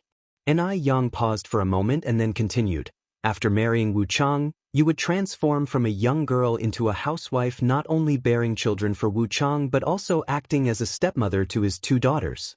You are only 17 years old this year. If you don't marry Wu Chang, you can continue your studies, go to university, and have endless possibilities in the future. Your life was almost completely ruined by your grandmother's actions." Ai Yang's words were cutting, and Wu Yanyun's face changed. "But she is, after all, my grandmother." Upon hearing this, Ai Yang knew Wu Yenyun would definitely be soft-hearted towards Grandma Wu in the future. Knowing how manipulative Grandma Wu could be, if Wu Yenyun became soft-hearted, who knew what she might end up doing? It was essential to completely sever the notion Wu Yenyun held towards the Wu family. Ai Yang narrowed her eyes and continued, "Just because she's your grandmother, does that mean she can just sell you off to someone else to become a stepmother? Yenyun, if you think just because your grandmother is old, you should forgive all her faults, then you might as well go back and marry Wu Chang or even Zhao Chang. This time, I absolutely will not meddle anymore." Wu Yanyun's face went pale and she immediately explained, "No. Sister Yangyang, that's not what I mean. I wasn't suggesting you are meddling too much. I'm just a bit worried about her because she's getting old." Ai Yang remained calm. "Yenyun, everyone must take responsibility for their faults. Old age is not an excuse to escape responsibility. Your grandmother is only reaping what she sowed. Uncle, don't you think I'm right?" At that last sentence, Ai Yang looked up at Wu Jinshu. Wu Jinshu initially shared the same thoughts as Wu Yenyun. After all, that woman was his own mother, and he couldn't just ignore her. But after listening to Ai Yang, he came to a sudden realization. Old age should not be an excuse to avoid responsibilities. If it wasn't for Ai Yang today, Wu Yanyun's life would be ruined. Wu Jinshu nodded. "Yang Yang is right." Seeing Wu Jinshu agree, Ai Yang sighed in relief, thinking he might have been foolishly filial. Wu Yenyun nodded. Yang Yang, I understand now." Ai Yang then took out a stack of RMB from her bag. "Godfather, here is 4,000 yuan, consider it a loan from me." Since she had decided to help Wu Yenyun, Ai Yang was committed to supporting her all the way. Plus, Ai Yang was becoming more and more certain about the outcome she suspected, although the results were not out yet. But she could see traces of Ai Qihua's past kindness and weakness in Wu Yenyun. She was still worried about Grandma Wu even after all the mistreatment she had received from her. Wu Jinshu hastily refused. "Yangyang, you've already helped our family a lot. I can't accept this money." Ai Yang smiled and said, "Godfather, just hear me out, don't be in a hurry to refuse. Your family has 4 children, and after the second half of the year, Yenyun, Dalong, and Erlong will definitely need to continue their studies. With the rent and utility bills, there will be significant expenses again soon. Although you and Godmother can make 80 yuan a month working at the noodle restaurant, Relying on those 80 yuan, you will never be able to make serious money. Since the year before last, our area has completely abolished the coupon-based shopping system, and individual enterprises are also gradually being accepted by everyone. So I suggest you take this money and start a business. Once you've made some money, you can return what you owe me with interest. Now is a good opportunity to make money, and I Yang didn't want Wu Jinshu to miss such a great chance. There won't be another 80s. Do business. Wu Jinshu was startled. I don't know anything, how can I do business? And I Yang paused, then asked, what did you and godmother do for work before? Urju replied, I carried rice at the rice shop, and your godfather worked as a laborer on the construction site. And I Yang narrowed her eyes, so, godfather, you must know a lot of construction workers from your time on the construction site, right? Yes, Wu Jinshu nodded. The workers at the construction site I used to work at were almost all from the same village. It's hard for outsiders to integrate into a group of construction workers introduced by fellow villagers. And I Yang thought for a moment and then said, then you could start a construction company. It would be even more convenient if everyone is from the same hometown. She very well remembered many real estate magnates in future generations who made their fortunes through construction companies. And in the 80s, China was developing, with countless skyscrapers yet to rise from the ground. Chapter 851. Times Create Heroes. A Gentleman on the Beam _4. The construction industry is really in demand. Heroes are made by the times, policies, and opportunities. As long as you seize the moment, in this era full of business opportunities, becoming wealthy is truly easy. But your godmother and I can't read, Wu Jinshu said, scratching his head somewhat embarrassedly. And I Yang replied, Yenyun still has more than 3 months before school starts. You and godmother can take this time to let her teach you some things, to recognize a few characters first, then you can slowly learn later on. Hard work never fails the determined, and I Yang had also known many rich people in the future who hadn't even stepped foot into a school. Their only difference from educated people was a graduation certificate. And I Yang continued, if you want to give it a try, I can help you look out for a storefront. You can start planning now. After all, you have worked on the construction site before, so you don't need to worry about connections. You don't need much capital to start a construction company. When there's work, call the brothers. When there's none, everyone goes home. Wu Jinshu was hesitant, he was afraid he wouldn't do well. And I Yang added, Uncle, you're still young. Even if not for yourself, you should try for the kids. You've worked on construction sites for so long and definitely know a lot of people and are quite familiar with the industry. There's truly nothing to worry about. Many outsiders have succeeded, and you're far more knowledgeable than them. What if it fails on me? Asked Wu Jinshu. He used to just think about finding a job with good pay, never considering going it alone. And I Yang said with a smile, if you want to get rich and expand your business, don't be afraid of failure. Because no one's success comes that easily. Hey Race, what will do? I'll give you another 5,000 yuan, which will be my investment in buying shares. If you make money, you can share the profits with me at the end of the year. As she spoke, Ni Yang took another 5,000 yuan in cash from her bag. Usually, Ni Yang wouldn't carry so much cash in her bag, but today she planned to deposit it in the bank. Yang, aren't you afraid? Wu Jinshu was startled by Ni Yang. She just kept handing out 5,000 yuan. Wasn't she afraid of losing money? Ni Yang smiled. What's there to be afraid of? You'll never get rich if you're always timid. Godfather, it's my money and I'm not afraid, so what are you afraid of? Wu Jinshu was stunned for a moment. At that moment, Yen Erju suddenly spoke. Dad, I've decided what Yang said makes sense. Why don't you give it a try? What if it works out? Wu Yenyun said, Dad, I also think Yang is right. Seeing that the time was ripe, Ni Yang said, Godfather, in this life, people should always take risks without reservation at least once. Without trying, you'll never know how great your potential is. Wu Jinshu nodded, all right. Yang, I'll listen to you. Okay, Ni Yang nodded, then I'll watch out for storefronts. Wu Jinshu continued, thanks so much, Yang. You've helped our family so much, I don't even know how to thank you properly.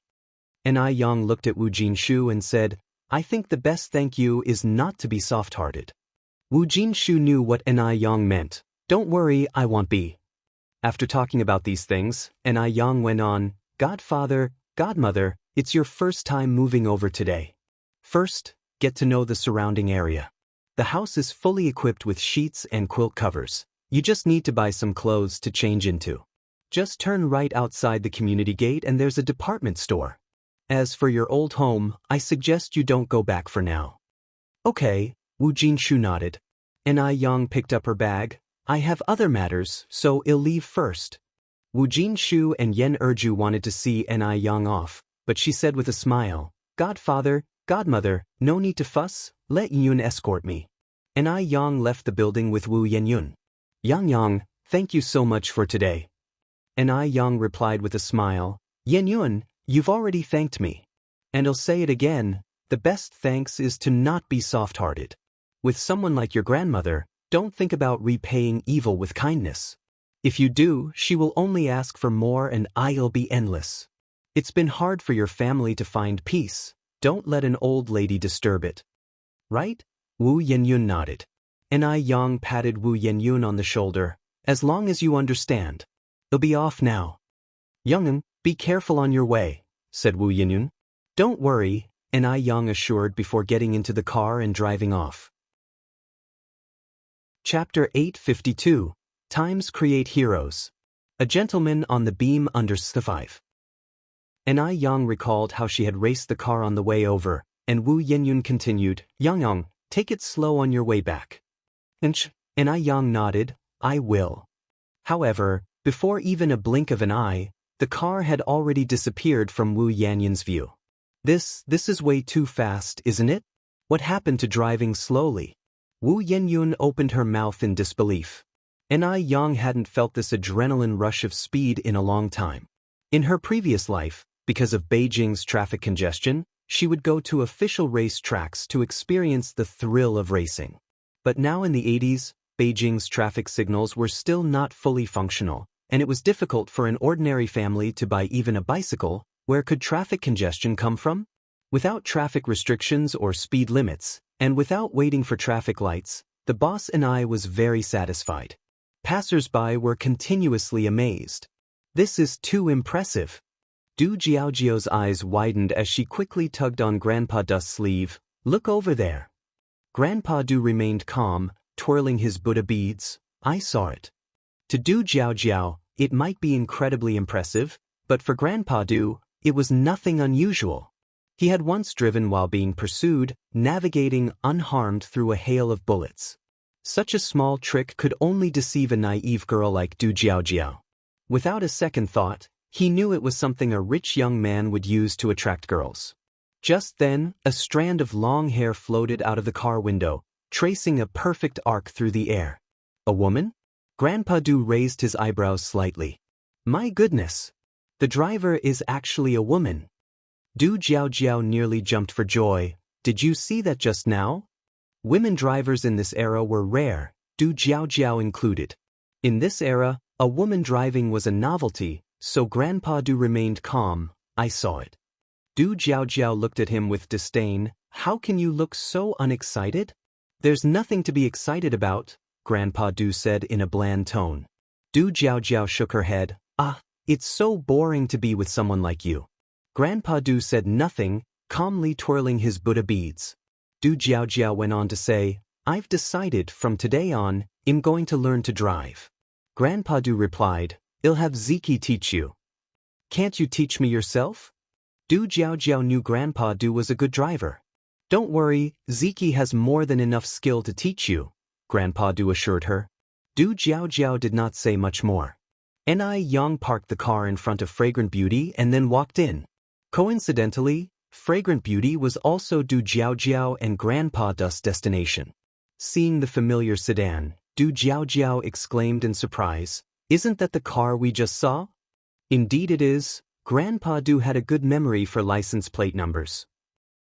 I really want to see what the driver looks like, Du Jiaojiao continued, but the most important thing right now is to fill our stomachs. Let's go in quickly. The waiter led the two upstairs. The usual for both of you? Du Jiao nodded. He's vegetarian. Grandpa Dus' hand paused while twirling the Buddha beads, ultimately remaining silent. The taste of fragrant Bowtai's dishes really was beyond reproach. Even a simple vegetarian dish was full of color, fragrance, and flavor. When the two left Fragrant Beauty, the sedan was still parked at the entrance. Huh, that person hasn't left yet. Shall we stand here for a bit and see what the driver looks like? Suggested Du Jiao. I'm not as bored as you, Grandpa Du said lacklusterly. Du Jiao had anticipated the response and waved her hand. Never mind, let's go back. As soon as they returned to Mansion Deming, the manager came over carrying a birdcage. Grandpa Du, we just caught this myna. It's very smart and can even talk. Grandpa Du's main interests were usually feeding fish and playing with birds, so Mansion Deming had a pond full of imported koi. Hearing about the talking myna, Grandpa Du's interest was piqued. Oh? What can it say? The manager thought for a moment, then said, I think it's Inging? Yes, that's it. Ing. Just then, the bird in the cage thrashed its wings fiercely and snapped, Son of a bitch! Son of a bitch! At this, the manager's face showed an embarrassed expression. It really was saying Inging just now. Grandpa Du said, Let it go. Chapter 853. Times Create Heroes. A Gentleman on the Beam _6. Ah! The steward was taken aback. Master Du twirled the Buddha beads. This myna bird's feathers shine brightly and it chirps crisply. Clearly it has been domesticated. Aren't you afraid its owner will be worried, now that you've captured it? The steward continued, I figure this myna must have sneaked out by itself. A bird like this, kept in captivity for a long time and suddenly set free outside, has absolutely no survival skills. If released, it wouldn't only fail to find its way home but might also face the risk of starving to death. The myna in the cage, as if understanding the steward's words, started calling out desperately. Son of a bitch! Son of a bitch! Master Du nodded. You have a point, let's keep it then. This myna was indeed amusing. He had raised many birds, including parrots and mynas, but never had he seen a bird that could curse. Master Du, with his right hand still holding the Buddha beads, flicked the birdcage. Be good. With these two mild words, the previously agitated myna calmed down instantly. Its feathers, which had been standing on end, gradually relaxed as it shrank into a corner, trembling.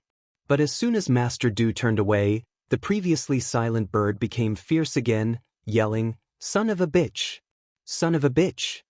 Master Du glanced back slightly. Starve it for a meal. Okay. The steward nodded. This time, the myna in the cage dared not make a fuss anymore. Realizing that preserving its own life was the priority, its expression was particularly aggrieved. The steward chuckled, saying, It seems to understand us. Ni Yang handed over the storefront matters to Gu Lanji. Gu Lanji had wide connections in Beijing, and for her, renting a storefront was a minor matter. After that, Ni Yang discussed some other matters with her, and by the time she returned to the Zheng family, it was already past 8 at night. It had truly been an exhausting day. Ni Yang took a luxurious rose oil bath and went to bed. The next morning, the first thing Ni Tsuehua said to Ni Yang was, Yang, Duo might be lost. Duo is lost? Ni Yang frowned slightly. Ni Tsuehua nodded and continued, I haven't seen Duo since yesterday afternoon. Last night, I specifically left a window open for it, but it didn't return. This was quite strange. Although Duo was free-range, it used to come home several times a day, and it rested at night in the artificial tree inside the villa. Ni Yang continued, Did it go back to Jinghua village? Duo was a nostalgic bird and occasionally flew back to Jinghua village for a visit. No, Ni Tsuehua shook her head. I just called your aunt Ni, and she said she hasn't seen Duo return. Ni Yang picked up a bun. Then I'll go look for it. Where will you look? Ni Tsuehua asked. I'll check the nearby park, Ni Yang replied. Walking out of the Zheng family, Ni Yang ate the bun while calling for Duo. Duo, although a bird, was smart and understood human nature. Whenever she called its name, as long as it heard her, No matter the distance, it would fly to her. But this time, Ni Yang almost shouted herself hoarse and still saw no sign of Duo, not even in the nearby park. Could it really be lost? Ni Yang's face turned pale, and suddenly, the bun in her hand lost its appeal. When she first brought Duo home, it was just a little bird with barely grown feathers. She had struggled to raise it, dealing with its mess until it had grown, and now it was lost. Duo. Chirp. Just then, a black shape flew toward her from a distance. It was Duo. Ni Yang breathed a sigh of relief, but as the dark figure approached, she realized it wasn't Duo after all. It was just another myna bird that looked exactly like Duo. Yet, from Ni Yang, the season mother's perspective, this myna was a bit uglier than Duo. Duo would always be the most beautiful child in her eyes. Tweet. This myna bird had been circling above Ni Yang's head, and Ni Yang just realized that this bird was one of Duo's many flings. As a womanizer of the bird world, Duo had brought quite a few female myna birds home for a free meal.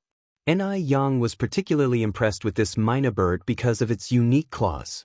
Do you mean to tell me you know where Duo is? Tweet. The myna bird flapped its wings, turned direction, and flew off, glancing back at Ni Yang as it went. Ni Yang immediately started running to keep up. Fortunately, Ni Yang was in good shape and didn't feel tired even after running 2 or 3 kilometers. Tweet. The myna bird stopped in front of an ancient-looking mansion. Is Duo in there? Ni Yang asked. Tweet.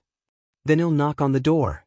The myna bird continued to hover above Ni Yang. An old-fashioned sign reading Demingxian hung on the grand entrance. Anyone living in Demingxian was no ordinary person, and naturally, one couldn't enter without an appointment. Ni Yang, turned away at the door, felt a headache coming on. Tweet. The myna bird overhead seemed frantic. What should I do? Ni Yang extended a finger and massaged her temple. Just then, Ni Yang noticed that the walls of Demingxian weren't very tall. Maybe she could climb over. Although it seemed a bit wrong, saving a bird was more important. She wasn't there to steal anything after all. Ni Yang made her way to the back of Demingxian, quickly scaled the wall, and jumped down neatly. Due to unfamiliarity with the terrain, the spot she chose to land was right by an arched door, and just as she landed, someone happened to be passing by. Protect Du Yi. The area immediately went into high alert. Walking in front, Du Jiao instinctively moved to shield Du Yi. Du Yi, a grown man, didn't need a woman's protection. Pushing Du Jiao aside, he stepped forward. When Ni Yang saw Du Yi, she thought she was seeing things. Am I seeing things? If I had known this was your place, I would have come through the main entrance. Du didn't seem surprised at all. His narrow eyes twinkled with mischief. How come you've turned into a rooftop gentleman? Ni Yang patted the dust off her clothes. A rooftop gentleman is out of necessity. I'm here looking for my son. Your son? Du Yi frowned slightly, incredulous. When did you have a son? How do I not know about this? Ni Yang arched her brow. Look at you, do I need to report to you when I have a son? Tweet. Just then, the myna bird circling overhead called out again. Ni Yang followed the myna bird forward and turned to look at Du Yi. Since this is your turf, I won't stand on ceremony. No need for ceremony. Du Yi's expression slowly returned to normal. Du Jiao tugged at Du Yi's sleeve and whispered, Did you bring back this romantic debt from outside? She's quite pretty. That's not it. Du Yi paused, twisting the Buddha beads in his hand. Don't talk nonsense. Du Jiao rolled her eyes, speechlessly. You even have a son, yet you still won't admit it. Chapter 854. Offended the wrong person. Dog food manufacturer Du Jiao had many mishaps with romance previously, which, coupled with Ni Yang coming to find her son, led to some misunderstandings. Gazing at Ni Yang, Du Jiao's eyes sparkled with admiration. I say, you've got quite the taste this time. Such a beautiful young girl, and I doubt we could find another like her in all of Shanghai. She had a son for you, and you're still not satisfied? That son isn't mine, Du said with a tone of helplessness. Du Jiao stared wide-eyed at Du, incredulous. You've been cheated on? Du's breath hitched. You're venturing way off topic. Then what do you mean? If you haven't been cheated on, why deny your own son? That's not right. Du Jiao argued. Twisting the Buddha beads, Du replied, Stop guessing. Yang and I are not what you think. She is also the person who saved me earlier. Is that truly her? Du Jiao expressed her skepticism. Really? Du Jiao had always been curious about Du's mysterious lifesaver and never anticipated it was the young girl before her. They say no one is perfect, but Du Jiao was still in disbelief. Such a beautiful young girl, and yet so capable. Unbelievable indeed. Absolutely true, Du affirmed, his expression unreadable. Knowing Du was not one to jest, and he had no reason to joke about this matter, Du Jiao asked curiously, Then why is she here looking for her son? Did you hide her son? I don't even know who her son is, Du replied innocently. Looking towards Yang, Du Jiao remarked, Not to mention this young lady is really beautiful. No wonder you compared her with Change last time. She doesn't look like someone who has had a child. Glancing at Du Jiao, Du retorted, You speak as though you've had one. Du Jiao rolled her eyes at Du. The two casually followed Yang. Yang kept following the leader's sun parakeet, walking through the corridor and arriving at the garden's back. Seeing how earnestly Yang was searching, Du Jiao elbowed Du. You didn't really hide her son, did you? Why would I hide her son? Du countered.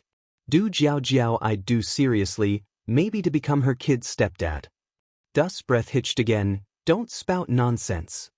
Du Jiao's face was alight with teasing. I guessed it, didn't I? You think you can read minds? Du said calmly while twirling his Buddha beads. Du Jiao continued. Getting to marry such a pretty girl, even if it means being someone's stepdad, wouldn't be a loss.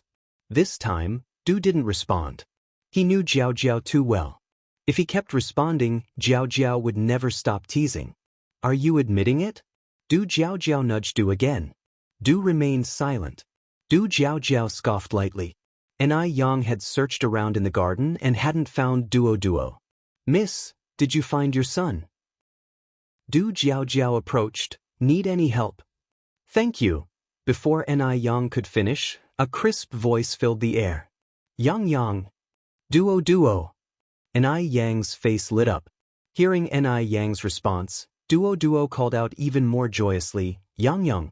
The sun parakeet spiraling above Yang's head seemed extremely excited, chirping nonstop. Who's talking? Du Jiao scratched her head, looking at Yang.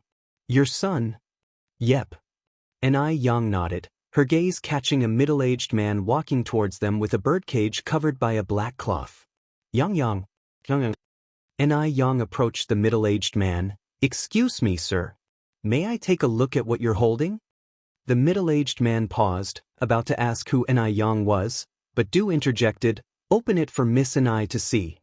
Having lived in this place for so long, Du had never brought any woman other than Du Jiao here.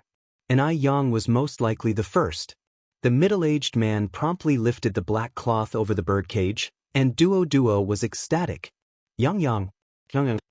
Seeing Duo inside the cage, Yang breathed a sigh of relief. Duo. Du Jiao was stunned. She had never imagined Yang's son would be a bird. She had genuinely thought Yang had a real son. Why was he still locked up? Yang said as she began to open the birdcage. Why was he let out? Before the middle-aged man could speak, Duo flew directly to Yang's shoulder, rubbing his small head against her chin incessantly. Yang. Chapter 855. Offended someone who should not be offended, dog food manufacturer _2. She looked as though she had a belly full of grievances to express. So it turns out this is someone's bird. What more could he possibly have to say about it? Yan chuckled and said, All right, I know you've been wronged. Just wait, mommy will avenge you. Is this a call to arms? Master Du's brow twitched, and he tried to keep his tone even as he said, This is your son? Before Yan could answer, Duo Duo spread his wings, looking ferocious as he scolded, "You little bastard." This bird was definitely relying on humans now. If it had been before today, Duo Duo would have been as scared of Master Du as a mouse is of a cat. How could he dare to act this way? Master Du, Yen smiled and said, "That's just the way he is, don't take it to heart. But tell me, how did you manage to catch him and lock him up?" The middle-aged uncle realized that Yan's status was not simple. Having followed Master Du for so long, apart from Jiao Jiao, he had never seen any woman dare to speak to Master Du like this. Not even the two mistresses of the household dared to. "Miss this has nothing to do with Master Du." Seeing that the Mina could talk, and knowing Master Du likes to tease birds, I took it upon myself to catch it. Master Du actually wanted to release it, but I said that birds raised in captivity can't survive in the wild, and Master Du was afraid it would starve, so, Yen nodded, "I see, but you can rest assured. Our Duo Duo is free-range, and his survival skills are very strong. He won't starve even if he isn't fed for 10 days. Master Du chimed in timely, "Your son is named Duo Duo? Well taught." Yen nodded, "Come, son, let's greet Master Du, you little bastard." Master Du, Yen smiled lightly, "Don't be fooled by the fact that Duo Duo is only a bird, he's actually very smart and understands human nature." Master Du, "He should curse, he's blind, he acknowledges it. He should have realized earlier that Duo Duo wasn't calling for Yang Yang." Jiao Jiao found this amusing, the girl was outright with her insults. When had the illustrious Master Du of the 10-mile foreign district ever been scolded to his face like this? And yet, the person in question could only swallow the slight. Jiao Jiao smiled radiantly, "Young lady, your son is very handsome. By seniority, he should call me third younger brother." "What should he call me?" "Third younger brother?" Yen was taken aback for a moment.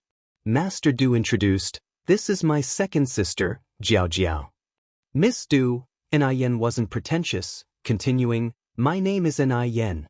I with a man radical, Yen as in jade becomes warm and produces smoke under the sun." Jiao Jiao replied, "That's a beautiful name, as beautiful as you are." "Thank you, Miss Du," Jiao Jiao continued. "I've heard from my second brother that you are his savior. If anyone should be thanking, it should be me thanking you. Don't be so formal with me, I'm a few years older than you, just call me sister." Yen smiled lightly, "Master Du has already thanked me, Sister Jiao Jiao, you are too kind."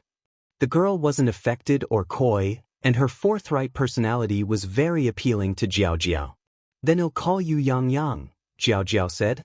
Yen nodded, "Okay." Jiao Jiao went on, "How do you feed your bird?" "He's so obedient. My third brother also has many birds, and none of them are as well behaved as Duo Duo." Yen said, "Actually, there's no secret. I've always let him roam free, and over time, he's become attuned to human nature." "Oh, is that so?" Jiao Jiao said, naturally linking arms with Yen. "By the way, Yang Yang, you don't look very old." 19, Yen replied. Jiao Jiao smiled, "No wonder your skin is so good, so white. I'm getting old. I feel like an old lady compared to you." Yen said, "Having good skin is because of choosing the right skincare products, it has nothing to do with age." "Skincare products?" Jiao Jiao frowned slightly, "I use imported skincare products, and they don't do much." "Yang Yang, what brand do you use?" Yen looked up at Jiao Jiao and then said, "Sister Jiao Jiao, I suppose you have oily skin?" "What's oily skin?" Jiao Jiao asked. Oily skin means that there is an excessive buildup of sebum on the face, causing the pores to become clogged and prone to pimples and acne. Before Yen could finish her sentence, Jiao Jiao, as if she had found a confidant, eagerly continued, Yes. Yang Yang, you are so right. My skin is prone to acne." Chapter 856, Offended Someone Who Shouldn't Have Been Offended, Dog Food Manufacturer _3. As she finished speaking, Du Jiao Jiao continued, "But Yang Yang, how do you know all this?" Yang replied with a smile, "Because I love beauty and like to fiddle with things. Sister Jiao Jiao, I suggest you use the Bingji Yufu Hydrating Skincare Set, which not only hydrates but also has whitening and oil control effects. Bingji Yufu? Du Jiaojiao furrowed her brows slightly. I seem to have heard of this brand. It's made in China, right? Ai Yang nodded her head. Du Jiaojiao said with a smile, can domestic skincare products really compare with imports? At that time, China was still developing, so it was normal for Du Jiaojiao to look down on domestic products. Although Bingji Yufu was very popular, its sales relied on loyal customers, and it was still hard for new customers to accept it. After all, at that time, all the good stuff was imported from overseas, like refrigerators, washing machines, window air conditioners, and so on.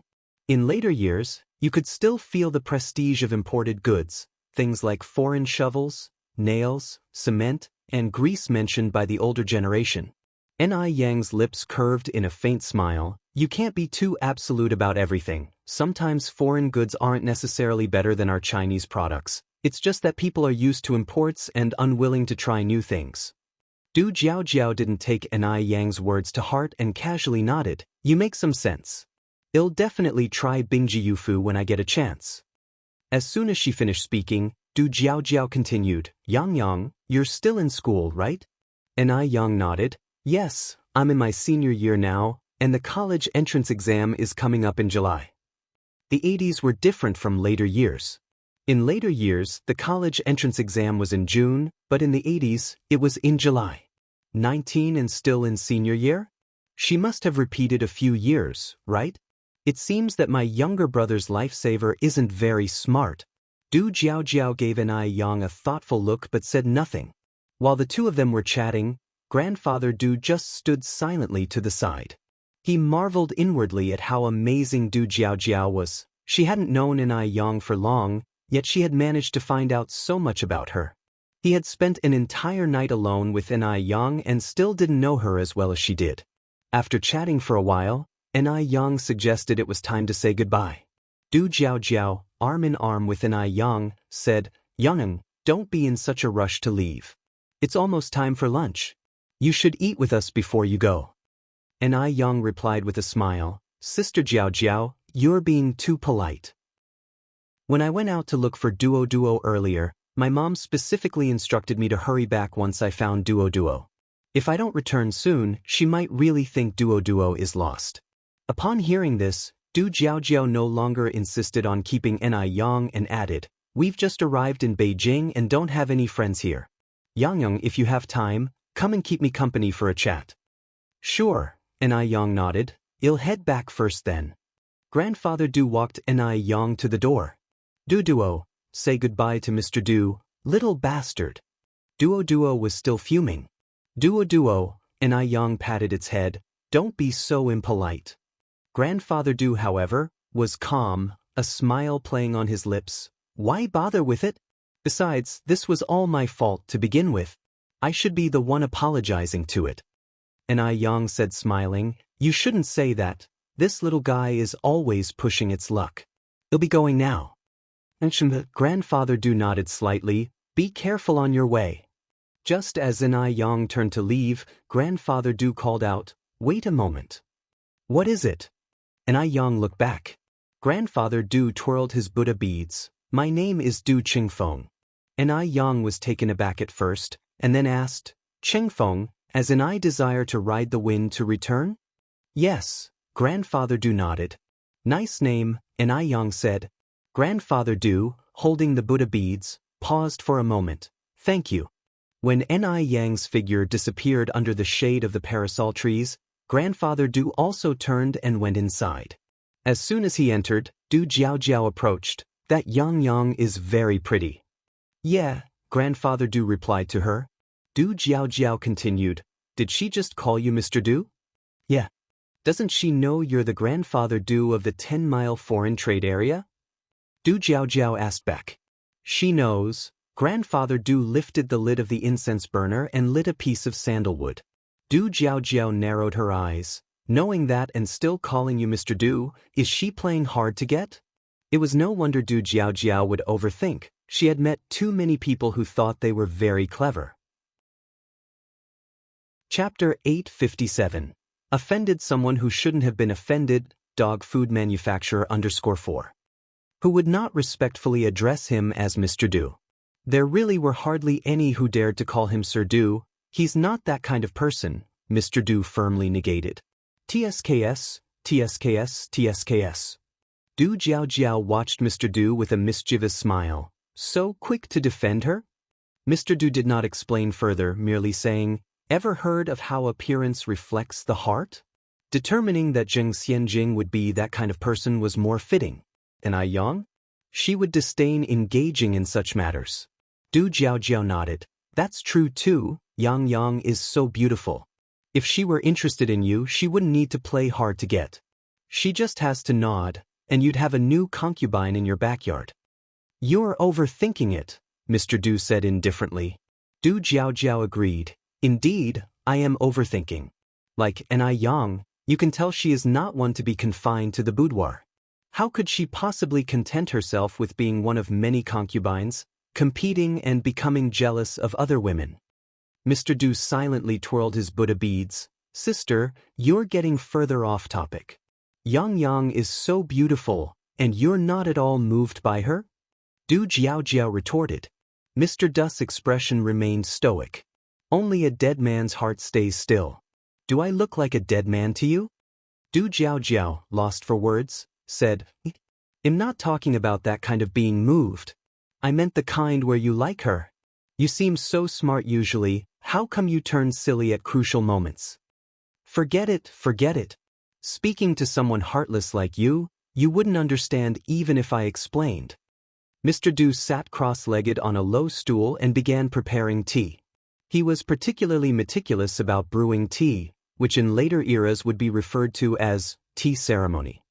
Du Jiao disliked these overly elaborate habits. So much effort in brewing tea for just a few sips. Elegant but impractical. Seeing Mr. Du make tea, she muttered, boring, and turned to leave the living room. After Du Jiao left the living room, Mr. Du summoned the butler. Mr. Du continued his tea-making motion, his hands weaving through the teacups as the tea smoke spiraled upwards, casting his facial features into a more majestic and enigmatic silhouette. Who was on duty at the gate today? The butler, taken aback by the sudden question, asked, Xiao Zhao and Xiaolin. Mr. Du nodded. Tell them they needn't come tomorrow. Why? The butler was puzzled. Had Xiao Zhao and Xiaolin offended Mr. Du? Mr. Du asked, Do you know how high the backyard wall is? 4 meters. Before the butler could finish, they seemed to realize something suddenly and immediately said, All right, I understand. I'll notify them right now. Go ahead, Mr. Du gestured with his hand. The butler approached the gate. The grand gate of Deming Pavilion had an imposing appearance, even the gatekeepers found it dignified. When the butler told them they needn't come tomorrow, Xiao Zhao and Xiao Wu were startled. Butler, what did we do wrong that you're firing us? The butler patted Xiao's shoulder. It's because you offended someone you shouldn't have. What? Xiao Zhao blurted in dialect. Who did we offend? The butler continued, the young girl Mr. Du personally saw off just earlier. After saying this, the butler sighed and then added, You should feel lucky that you didn't fracture the young lad's leg today, or you'd really be in a mess. A fall from a 4-meter-high wall could potentially lead to fatal accidents. Xiao Zhao and Xiaolin felt wronged. How could they have known that girl had such significant backing? Seeing their thoughts, the butler said, All right, don't feel too wronged. Hey, race 3 months of your salary as compensation. You don't have to come tomorrow, start looking for a new job. Finding a new job was easy, but finding one with a salary as high as before was difficult. The two accepted the money from the butler with frowns on their faces. Ni Yang brought Duo back to the Zheng family. Little Ni Yun was overjoyed, incessantly asking Duo, Where were you last night? I missed you so much. After returning, Ni Yang relayed what happened with Wu Yenyun to Ni Zihua. Upon hearing this, Ni Kuihua's face changed. Is Yenyun really the second girl? The few abandoned children hadn't been given names yet, so Ni Zihua simply called them second girl, third girl, fourth girl, and little Ni Yun ranked 5th. Chapter 858. Offended someone who shouldn't have been offended. dog food manufacturer _5. And I Young nodded. It's very likely. I've already sent the sample for testing. 3 months later, we'll know the results, and the truth will be revealed. Firstly, Wu Yanyan's age matches with my second sister, and then she doesn't resemble the Wu couple, and the location also matches since they too are from Haicheng. And Aitsuehua wiped her tears. No wonder I felt the child looked familiar, so she is indeed Erniu. And I Yang continued, Mom, it's just a suspicion for now, nothing certain. Let's wait for the test results, and don't get your hopes too high. The higher the hopes, the greater the disappointment. If it turns out to be a misunderstanding, Aitsuehua would be devastated. And I Yang needed to prepare precautionary measures. Upon hearing this, Aitsuehua calmed down a bit and then asked, Where are they living now? I want to go see them. And I Yang replied, They live in Building 78, Guichen Garden, but I think you shouldn't disturb them for now. Let's wait until after the test results are out. Can I just take a quick peek without them noticing? And Aitsuehua asked. And I Yang hesitated. How about this? Uncle Wu's construction company will be launching soon. You can visit then. By that time, I will have recognized them as my godparents. Okay, and Aitsuehua nodded. Time swiftly passed, and in the blink of an eye, 7 days had gone by. During this time, N.I. Yang was studying the 13 ghost points technique while also helping Wu Jinshu lease a storefront. Wu Jinshu was busy decorating the storefront. One morning, Dr. Jiang came with his medical kit to check on grandmother Zheng's health. After the examination, Dr. Jiang smiled and said, Qing, I think you won't need me anymore. Grandmother Zheng asked. Dr. Jiang replied, Because you have fully recovered. It's really miraculous. Ever since your granddaughter's returned, your health has improved daily. She truly is the lucky star of your family. Grandmother Zheng smiled. I think you are absolutely right, Xiaoyan. Ever since I met them, I feel no illness at all. Dr. Jiang looked around. Seeing no one was nearby, he lowered his voice. How are Tingting and Lingling getting along? Any discord? None, Grandmother Zheng replied. They get along just like biological sisters, and even the children interact well together. This was something Grandmother Zheng was very pleased about. In ordinary families, such harmony might not be possible. Although last time, Zheng Xianjing was suspected of impersonating Mr. Du's lifesaver, she had sincerely apologized, and that issue was now resolved. Dr. Jiang nodded. That's good. Tingting and Lingling are blood-related cousins, and their getting along so well is within my expectations. After speaking, Dr. Jiang continued, Qing, you now essentially have 2 daughters. Have you thought about how you will divide the inheritance? Grandmother Zheng smiled. I've always been fair and won't favor one over the other. Although Lingling is not my biological child, she is no different from my own. I've said it before, when the time comes, it will be half for each child. Upon hearing this, Zheng Lingling, who was about to approach, stopped in her tracks. Half for each. This damn old woman really had the nerve to say it. If she had said a 20-80 split, Zheng Lingling would have accepted without a word. But now it was a 50-50 split. She had spent nearly half her life taking care of these 2 people, and Aitsuehua had only returned a few days ago. What right did Aitsuehua have to share the Zheng family's wealth equally with her? Even suggesting a 20-80 split was her being generous. In her opinion, the Zheng family's wealth should not go to Aitsuehua at all. Dr. Jiang replied, That's certainly a fair approach, but will your Tingting agree? After all, you are her biological mother. Would she be willing to share equally with Lingling? Grandmother Zheng smiled. Don't worry about that. Tingting is a good child. She doesn't care about the part she gets. Dr. Jiang responded, That's good. Zheng Lingling's features contorted. And Aitsuehua is a good child? Was this damn old woman implying that she was not? She couldn't wait any longer. Zheng Lingling clutched the tray in her hands, her knuckles turning slightly white from the force. When Dr. Jiang left the Zheng family's house, Zheng Lingling chased after him. Aunt Jiang, wait a moment. What is it? Dr. Jiang turned around. Zheng Lingling said, Dr. Jiang, I've been having severe headaches lately. Do you have any painkillers? Chapter 859. Offended someone who shouldn't have been offended, dog food manufacturer _6. Does it hurt in waves? Dr. Jiang asked. Yeah. Zheng Lingling nodded. Then let's walk and talk, Dr. Jiang said. Okay. Zheng Lingling followed Dr. Jiang's steps. Lingling, your mom is almost fully recovered now. I probably won't be visiting your house much anymore, Dr. Jiang said. That soon? Zheng Lingling frowned slightly. Dr. Jiang nodded. It's a good thing that your mom is getting better. Zheng Lingling then said, please give me the painkillers quickly. Dr. Jiang searched through her box and found a box of medicine. Remember, 2 pills at a time. Okay. Dr. Jiang continued, today your mom said she would leave you half of her estate. What do you think? The mention of this made Zheng Lingling angry. All these years, I have been the one by her side. But when it comes to dividing the property, she sure doesn't forget her biological daughter. Dr. Jiang frowned. If she has promised to leave you half, it makes sense. After all, blood is thicker than water, and bones may break but the sinews still hold.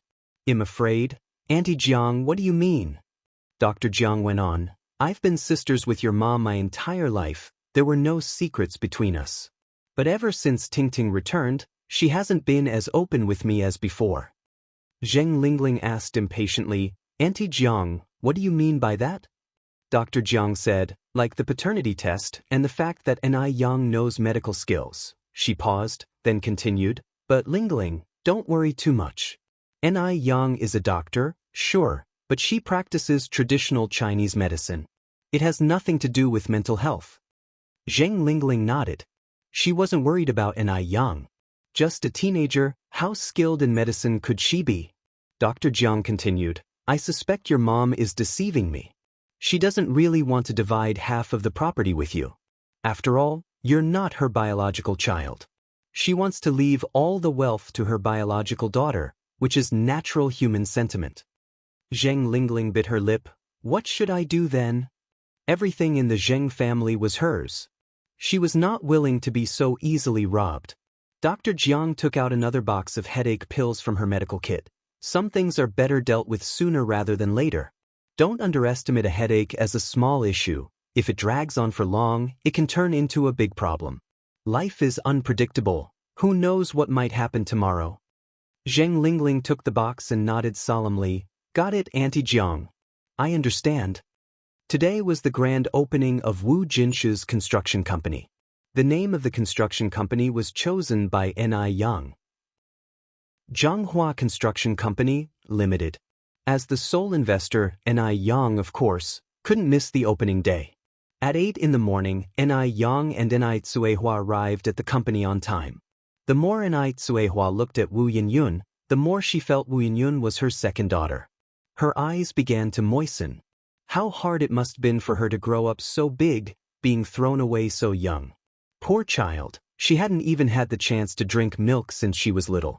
Wu Yinyun noticed Ni Tsuehua kept looking at her and feeling somewhat embarrassed, said, Auntie, do you have something you want to tell me? Nothing. Ni Tsuehua immediately came back to her senses. I was just deep in thought. The opening ceremony was simple. They set off firecrackers and cut a ribbon. There was only a month left for exams, so after cutting the ribbon, Ni Yang didn't idle either, rushing to school nonstop. She had 2 exams that day. By the time she left school, it was already after 5 in the afternoon. Ni Yang slowly walked on the road, her shadow elongated by the setting sun. Just at that moment, screech! Suddenly, a sound of tires abruptly halting filled the air, and by the time Ni Yang looked up, a black sedan was already calmly stopped in front of her. Whose car is this, so thoughtless? Ni Yang was just about to kick it when the car door swung open, and a tall and upright figure emerged, with the dying light of the sunset shrouding his features, making them somewhat indistinct. Ni Yang was momentarily stunned before she could react, and by then she was already seized by an imperious force. Yang. He buried his head in her neck and deeply inhaled the lingering scent of her hair. Brother Imo. Ni Yang wrapped her arms around him. Thinking about it, it had been almost half a year since she last saw Imo Chishin. Ouch! After hugging for a bit, and Young pushed him away with her hands, expressing her disdain. Brother Mo, how long has it been since you shaved? Did it hurt you? Mo Chishan looked worried. Only then did Young notice the blue stubble on his chin, adding a bit more manliness to his appearance. Young couldn't help but reach out and touch it, finding the sensation novel, like a tingling electric shock. Tisk, how busy have you been? How does it feel? Mo Chishan gripped her hand. Not great, it's prickly, Young said with a face full of disdain. Let's get in the car and talk. Mo Chishan guided her to the back seat. Wu Daming took the initiative to greet her, sister-in-law number 6. Seeing Wu Daming, who was shiny black, Young laughed. Wu Daming, have you been on a vacation to F continent? Wu Daming turned around in surprise. Sister-in-law, how did you figure it out? But I didn't go to F continent for a vacation. It's your teeth, Young replied. Ah. Wu Daming was somewhat confused. Young continued, I suggest that if you go out at night, remember to smile more. Why? Wu Daming touched the back of his head. Young smiled and said, use your teeth to blind them, otherwise it's too dark and no one can see you. Wu Daming, not only had he darkened, but why did everyone have to laugh at him too? A few minutes later, Wu Daming realized that being laughed at by Young wasn't the worst. Being force-fed dog food, that was the worst. He was still a kid. Why did he have to endure such an assault of love? Those two people in the back seat were really too much. After about 15 minutes, the car stopped in front of a villa. Once out of the car, Young said in surprise, why are we here? Weren't we going to my place? Mo Chishan said, with my disheveled appearance, it's not suitable for me to go to your house. What if our mom disapproves and won't let you marry me? Young raised her eyebrows slightly. I'm not planning to marry you right now anyway. Fine, then I'll marry you. Mo Chishan shamelessly wrapped his arm around Yang's waist. Young'un, you've lost weight. Have I? You really have, I can feel it, Mo Chishan said as he tightened his hold. As they talked, the two of them had already entered the villa. No sooner had the door closed than Mo Chishan pinned her against it with a reversed hand, and then leaned down for a kiss.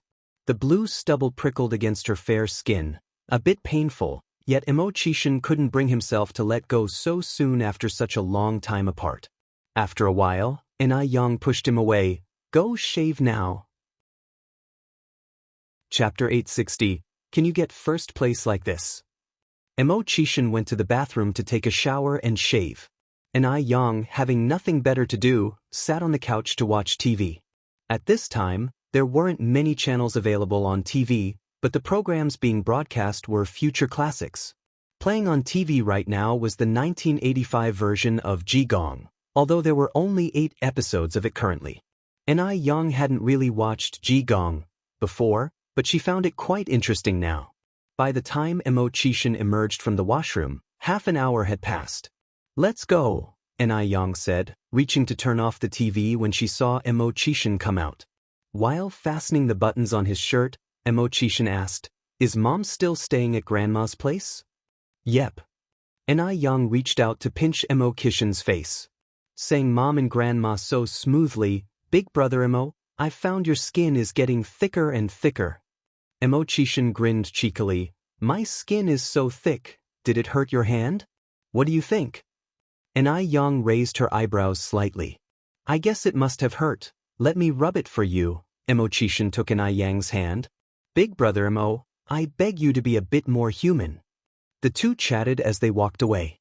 Wu Daming had already returned home, and Young took the keys from Mo Chishan. I'll drive. Mo Chishan was a little surprised. You know how to drive? He hadn't known that Young could drive, even after knowing her for so long. Of course, Young said with a touch of haughty pride. Is there anything your brother Young can't do? At first, Mo Chishan thought Young was just boasting until she successfully started the car. Only then did he realize that Young wasn't joking. This Young, she may seem aloof and reticent ordinarily, but only Mo Chishan knew she had a playful side hidden in her bones. And she liked to brag a bit. Buckle up, Young said, her hand on the steering wheel, glancing sideways at Mo Chishan. The light from the street lamps cast the shadow of her eyelashes across her nose bridge in a strangely cool pose. Emo-chishin swallowed unconsciously. Oh. After Emo-chishin buckled up, he realized that Ni-young could not only drive, but she drove with incredible skill. It made Emo-chishin almost think Ni-young could take the car to the sky. With turns, consecutive turns, sharp turns, she never slowed down, yet the ride was as smooth as if on flat ground. What should have been a 30-minute drive took less than 5 minutes to arrive at the Zheng family's front gate. Ni-young stopped the car and switched off the ignition, whistled cheerfully at Emo-chishin. How about that, am I, Brother Yang, awesome or what? Emo-chishin nodded slightly. Awesome, truly awesome. Brother Yang is too cool, truly worthy of being my wife. Such nerve. Emo-chishin got out of the car right behind her, taking the gifts brought back from F country from the back of the car, and they walked towards the villa together. Zheng Xianjing had the day off from school and had come home early. Just as she came down the stairs, she saw a figure coming through the door. Against the light, she couldn't quite make out his features, yet a powerful aura surrounded him, instilling a sense of inferiority in those who saw him. Who could this be? Although she couldn't quite see his face clearly, Zheng Xianjing could sense that this was no ordinary person. Perhaps it was Mr. Mog. The Mo and Zheng families were extremely close, so it was unsurprising for Baichuan to visit the Zheng family. Zheng Xianjing narrowed her eyes and subconsciously brushed her hair behind her ears, straightened her back, and walked downstairs. The features of his face gradually became visible in the darkness. Thin, sharp lips like paper cuts, narrow and long phoenix eyes brimming with a cold gleam, and features as flawlessly carved as fine artistry, especially those deep and heavy eyes, bottomless as if they were vast stars. She recognized who it was. The next second, all traces of a smile vanished from Zheng Xianjing's face. It was Emo-chishin. How could such a fine appearance be wasted on a ne'er-do-well like Emo-chishin? Regret and disgust flickered across Zheng Xianjing's eyes as she snorted and walked past him with her nose in the air.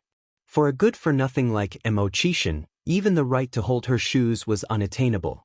Emo-chishin's face remained expressionless as he continued walking in. Xiaoma. Anaitsuehua was surprised to see Emo-chishin. When did you get back? Emo-chishin replied, Auntie, I just got back home this afternoon.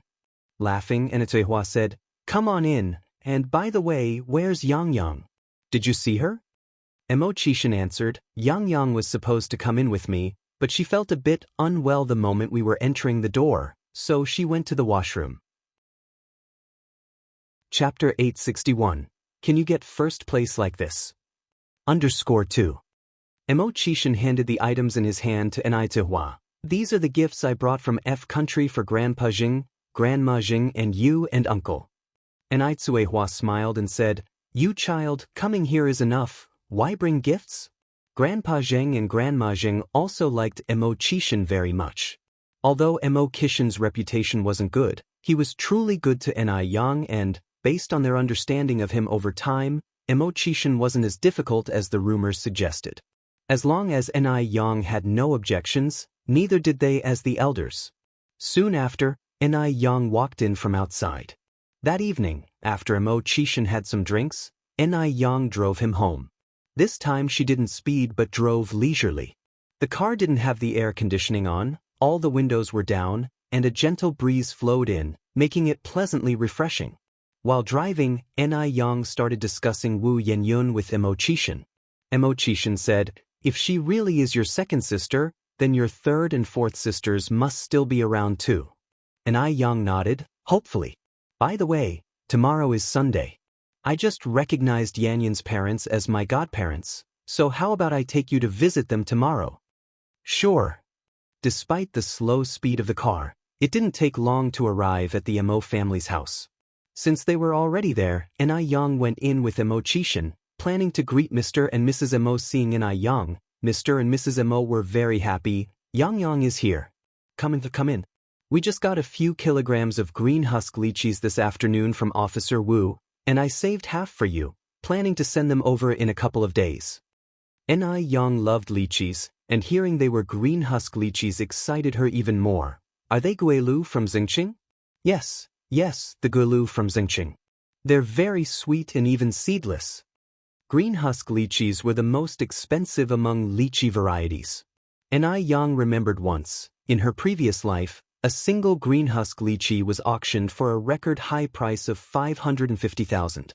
After many years, tasting green husk lychees again transported Anai Yang momentarily back to the future. Mo Chishan peeled the lychees and placed them on a plate, one after another, quickly filling up a large plate. Anai Yang hurriedly said, Okay, big brother Mo, I can't eat that much after dinner. Do you not want to eat pomegranate? Mo Chishan picked up a pomegranate. Tai Yang shook her head, No. Mo Chishan smiled and asked, Is there any fruit you don't eat? Anai Yang responded, Pomegranates require spitting out seeds, it's too much hassle. Lychees are more convenient. Mo Chishan smiled, took a pomegranate, and slowly started peeling it, his handsome hands clearly defined against the bright red pomegranate, making them particularly striking. Hearing the noise downstairs, Xiao Yingying immediately ran down. She had been staying at the Mo family's house for the past few days, hoping to meet Mr. Mog, so she always rushed over whenever there were visitors at the Mo family's house to see if it was Mr. Mog. Seeing Mo Chishan, Xiao Yingying's face couldn't hide her disappointment. Xiao Yingying, like an eggplant hit by frost, didn't even want to greet Mo Chishan and listlessly walked back upstairs. Mr. and Mrs. Mo didn't like Xiao Yingying much either. Because the girl lacked manners, barely greeting them and always acting as if someone owed her millions. If she wasn't Mo Baichuan's cousin, they would have kicked her out long ago. Just then, noises sounded from outside. Mrs. Mo stood up and said, It must be Baichuan coming back, I'll go have a look. Sure enough, it was Mo Baichuan.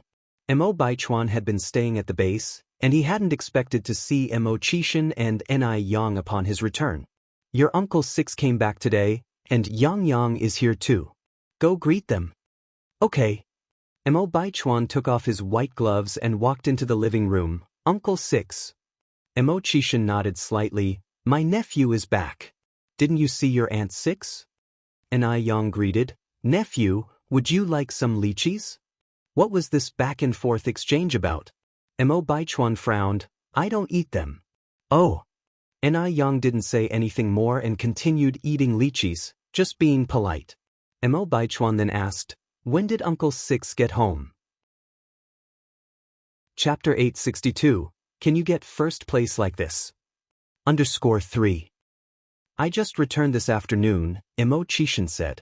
Mo Baichuan glanced at Mo Chishan, then continued, Has Uncle Six been very busy outside lately? Asking a universally acknowledged useless man if he has been busy is practically the same as mockery. In fact, Mo Baichuan couldn't be bothered to mock this worthless Uncle Six. He wanted to see how Anai Yang would react. How could Anai Yang not be tired after acting with Mo Chishan for so long? Mo Chishan's thin lips curled slightly, his hands still peeling a pomegranate. What has Uncle Six been busy with outside? Mo Baichuan promptly asked. Trade secrets. Upon hearing this, the mockery in Mo Baichuan's eyes deepened. Trade secrets? Such words might pass if they came from someone else's mouth, but coming from Mo Chishan, they were truly bizarre. No wonder Mo Chishan's reputation outside was so poor.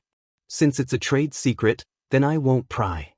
As he spoke, Mo Baichuan's gaze swept past Anai Yang. Anai Yang was just like before, her attention entirely on the plate of gleaming, jade-white lychees as if she hadn't spared him a glance from start to finish. Had she really not looked at him? Mo Baichuan narrowed his eyes, then turned to look at grandfather Mo and grandmother Mo before continuing, Grandpa, Grandma, I plan to get engaged to Jingrong soon. As grandfather Mo was drinking tea, he sprayed out all the tea in his mouth upon hearing this. What did you say? Grandmother Mo was also startled. Baichuan, marriage is no trivial matter. You can't just do whatever comes to your mind. Mo Baichuan was also at the age suitable for marriage and having children. Under normal circumstances, hearing such news, the two elders would certainly be very happy. But now, they couldn't be less happy. After all, Mo Baichuan's intended fiancée was Zhao Jingrong. The outside world knew that Zhao Jingrong was once Mo Qixin's fiancé. If Mo Baichuan really got engaged to Zhao Jingrong, what would the outside world think of the Mo family? Mo Baichuan then said, Jingrong and I have been together for such a long time. I know she is a very good girl, so I want to settle the matter sooner rather than later. Claiming the engagement was a spur-of-the-moment decision. He wanted to provoke Ni Yang. Upon hearing he was to get engaged to Zhao Jingrong, Ni Yang definitely couldn't hold back. Grandfather Mo wiped his mouth with a tissue. Baichuan, calm down, Zhao Jingrong is not a good match. Mo Baichuan looked up at Grandfather Mo. Grandpa, Jingrong is my girlfriend. I know better than you whether she is a good match or not. In the time Mo Baichuan had spent with Zhao Jingrong, she was gentle, considerate, kind, a very qualified girlfriend. Grandfather Mo sighed. Grandmother Mo hesitated, then spoke. Baichuan, Zhao Jingrong, she used to. Are you trying to say that Jingrong was once Uncle X's fiancé? Mo Baichuan said. Yes, Grandmother Mo nodded. You know that's good. All these circumstances I need not say more, you should be very clear, right? Grandmother Mo truly looked down upon Zhao Jingrong.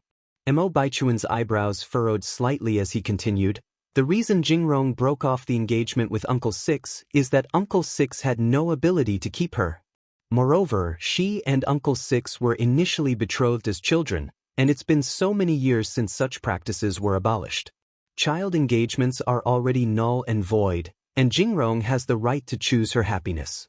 You and Grandpa can't dismiss her as a good girl just because she broke off the engagement with Uncle Six. Grandmother Mo wanted to say something more, but Grandfather Mo raised his hand. All right, you want to get engaged to her, right? Then get engaged. We won't interfere with this matter, but let me say something beforehand. Please speak, Mo Baichuan said. Grandfather Mo continued, since you have decided to get married, don't think about getting divorced later. Our Mo family can't afford to lose face like that. You can count on me, Mo Baichuan said, full of conviction. Grandfather Mo's expression was a bit gloomy, but in front of Ni Yang, who had been Mo Qixin's fiancé, it wasn't good to blast her openly. What if it scared the future daughter-in-law? Ni Yang didn't want to get involved in Mo Baichuan's business and, moreover, Mo Baichuan was too conceited. If she stayed any longer, he would likely get the wrong idea again, so she proposed to leave. Besides, she wasn't suited for staying in such a situation. It'll take you, Mo Qixin said, packing the peeled pomegranate into a bag. Leaving? Mo Baichuan looked up at Ni Yang. Was Ni Yang feeling jealous, so she decided to leave? Chapter 863. Can you get first place like this? _4. So, was Ni Yang's next step to figure out a way to sabotage his engagement with Zhao Jingrong? Watching Ni Yang's retreating figure only made Mo Baichuan more determined to get engaged to Zhao Jingrong. Although he had not discussed the engagement with Zhao Jingrong, he knew she would definitely not object. After all, Zhao Jingrong was so infatuated with him. Zhao Jingrong and Ni Yang were the same kind of person, yet they were also different. At least Zhao Jingrong dared to admit her feelings, while Ni Yang refused to openly acknowledge hers, only resorting to underhanded tactics behind the scenes. But for some reason he still found his gaze involuntarily drawn to Ni Yang. Sometimes, Mo Baichuan felt like he was being unfair to Zhao Jingrong. Because he had always been using Zhao Jingrong, he wanted to use Zhao Jingrong to expose Ni Yang. Mo Qixin walked Ni Yang to the door. Yang, let me drive you back. I'm not comfortable with you going alone. Ni Yang laughed. Brother Mo, I brought you here, then you drive me back, and then I bring you here again. Back and forth like this, do we even need to sleep tonight? Mo Qixin handed the bag he was carrying to Ni Yang. Then take this. What's this? Ni Yang was curious. It's pomegranate. I've peeled it for you, Mo Qixin said. Ni Yang declined. I don't want it, even though you've peeled the skin, there are still seeds inside, too lazy to eat. Ni Yang really liked to eat fruit, but she was particularly lazy. Fruits with lots of seeds like watermelon and pomegranate, she didn't want to bother with. Spitting out seeds was too much trouble. Mo Qixin laughed. I've removed the seeds inside as well. Young was surprised. Really? Really? Young fished out a pomegranate seed from the bag and tried it. Oh my gosh. Brother Emo, you're amazing. How did you peel it like this? She never knew that pomegranate could be seedless. Chishin humbly replied, actually, I didn't know how before either, it was all thanks to the boss' good training. On finishing, he continued, Boss, I've done such a great job, don't you want to reward me? And maybe give me a kiss as well? How about I give you a slap as a bonus? Young raised her eyebrows slightly. Chishin. The next day, Young took Chishin to the Wu family. Chishin was very adept at handling situations. Knowing the Wu family had many children, he specifically bought a lot of White Rabbit creamy candies and teddy bear biscuits, as well as several cans of milk powder. Godfather and godmother, this is my boyfriend, Chishin. Young took the initiative to introduce Chishin to Wu Jinshu and Yen Erju. Wu Jinshu and Yen Erju were both stunned. They didn't expect Young to have a boyfriend already. Chishin reined in his sharp aura and politely said, Godfather and godmother, you can just call me Xiaoma.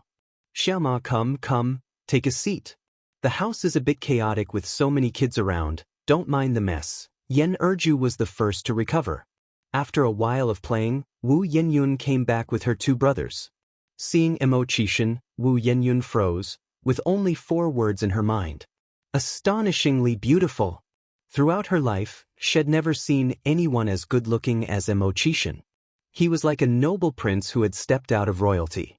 Elegant and profound. Unapproachable. Young said, Brother Emo, this is Yenyun, and these are her 2 brothers, Dalong and Erlong. Yenyun, this is my boyfriend, Chishin. Hearing Yang's introduction, Wu Yenyun quickly snapped back to reality. Nice to meet you, brother-in-law. No wonder he was so handsome, he was Yang's boyfriend. In Wu Yenyun's mind, only someone like Chishin deserved Young. Chishin nodded slightly. Hello. Wu Dalong and Wu Erlong followed suit with their greetings. Chishin had brought them lots of tasty treats, and the 2 little guys really liked their new brother-in-law. After having lunch at the Wus, Young and Chishin left. In the car, Young asked, So, what do you think, does she look like my sister? Chishin nodded, a bit similar, but not as beautiful as you. Young had the classic peach blossom eyes, while Wu Yenyun had round apricot-shaped eyes. Both had very fair skin, and their temperaments were somewhat alike, but lacking that naturally effortless charm. You're just smooth talking. You won't know if I'm sweet until you taste it. Chishin didn't give Young a chance to reject him and leaned in for a kiss. Actually, Young had noticed Chishin really liked to kiss her, and his hands were always wandering. You're tuning in to the Passion Pages YouTube channel. We're so grateful for your support, and don't forget to subscribe to join us on this incredible journey through captivating stories. Your generosity through donations truly makes a world of difference, as it's the primary source of revenue that allows me to expand and enhance this channel for you. Thank you from the bottom of my heart for being a part of this adventure.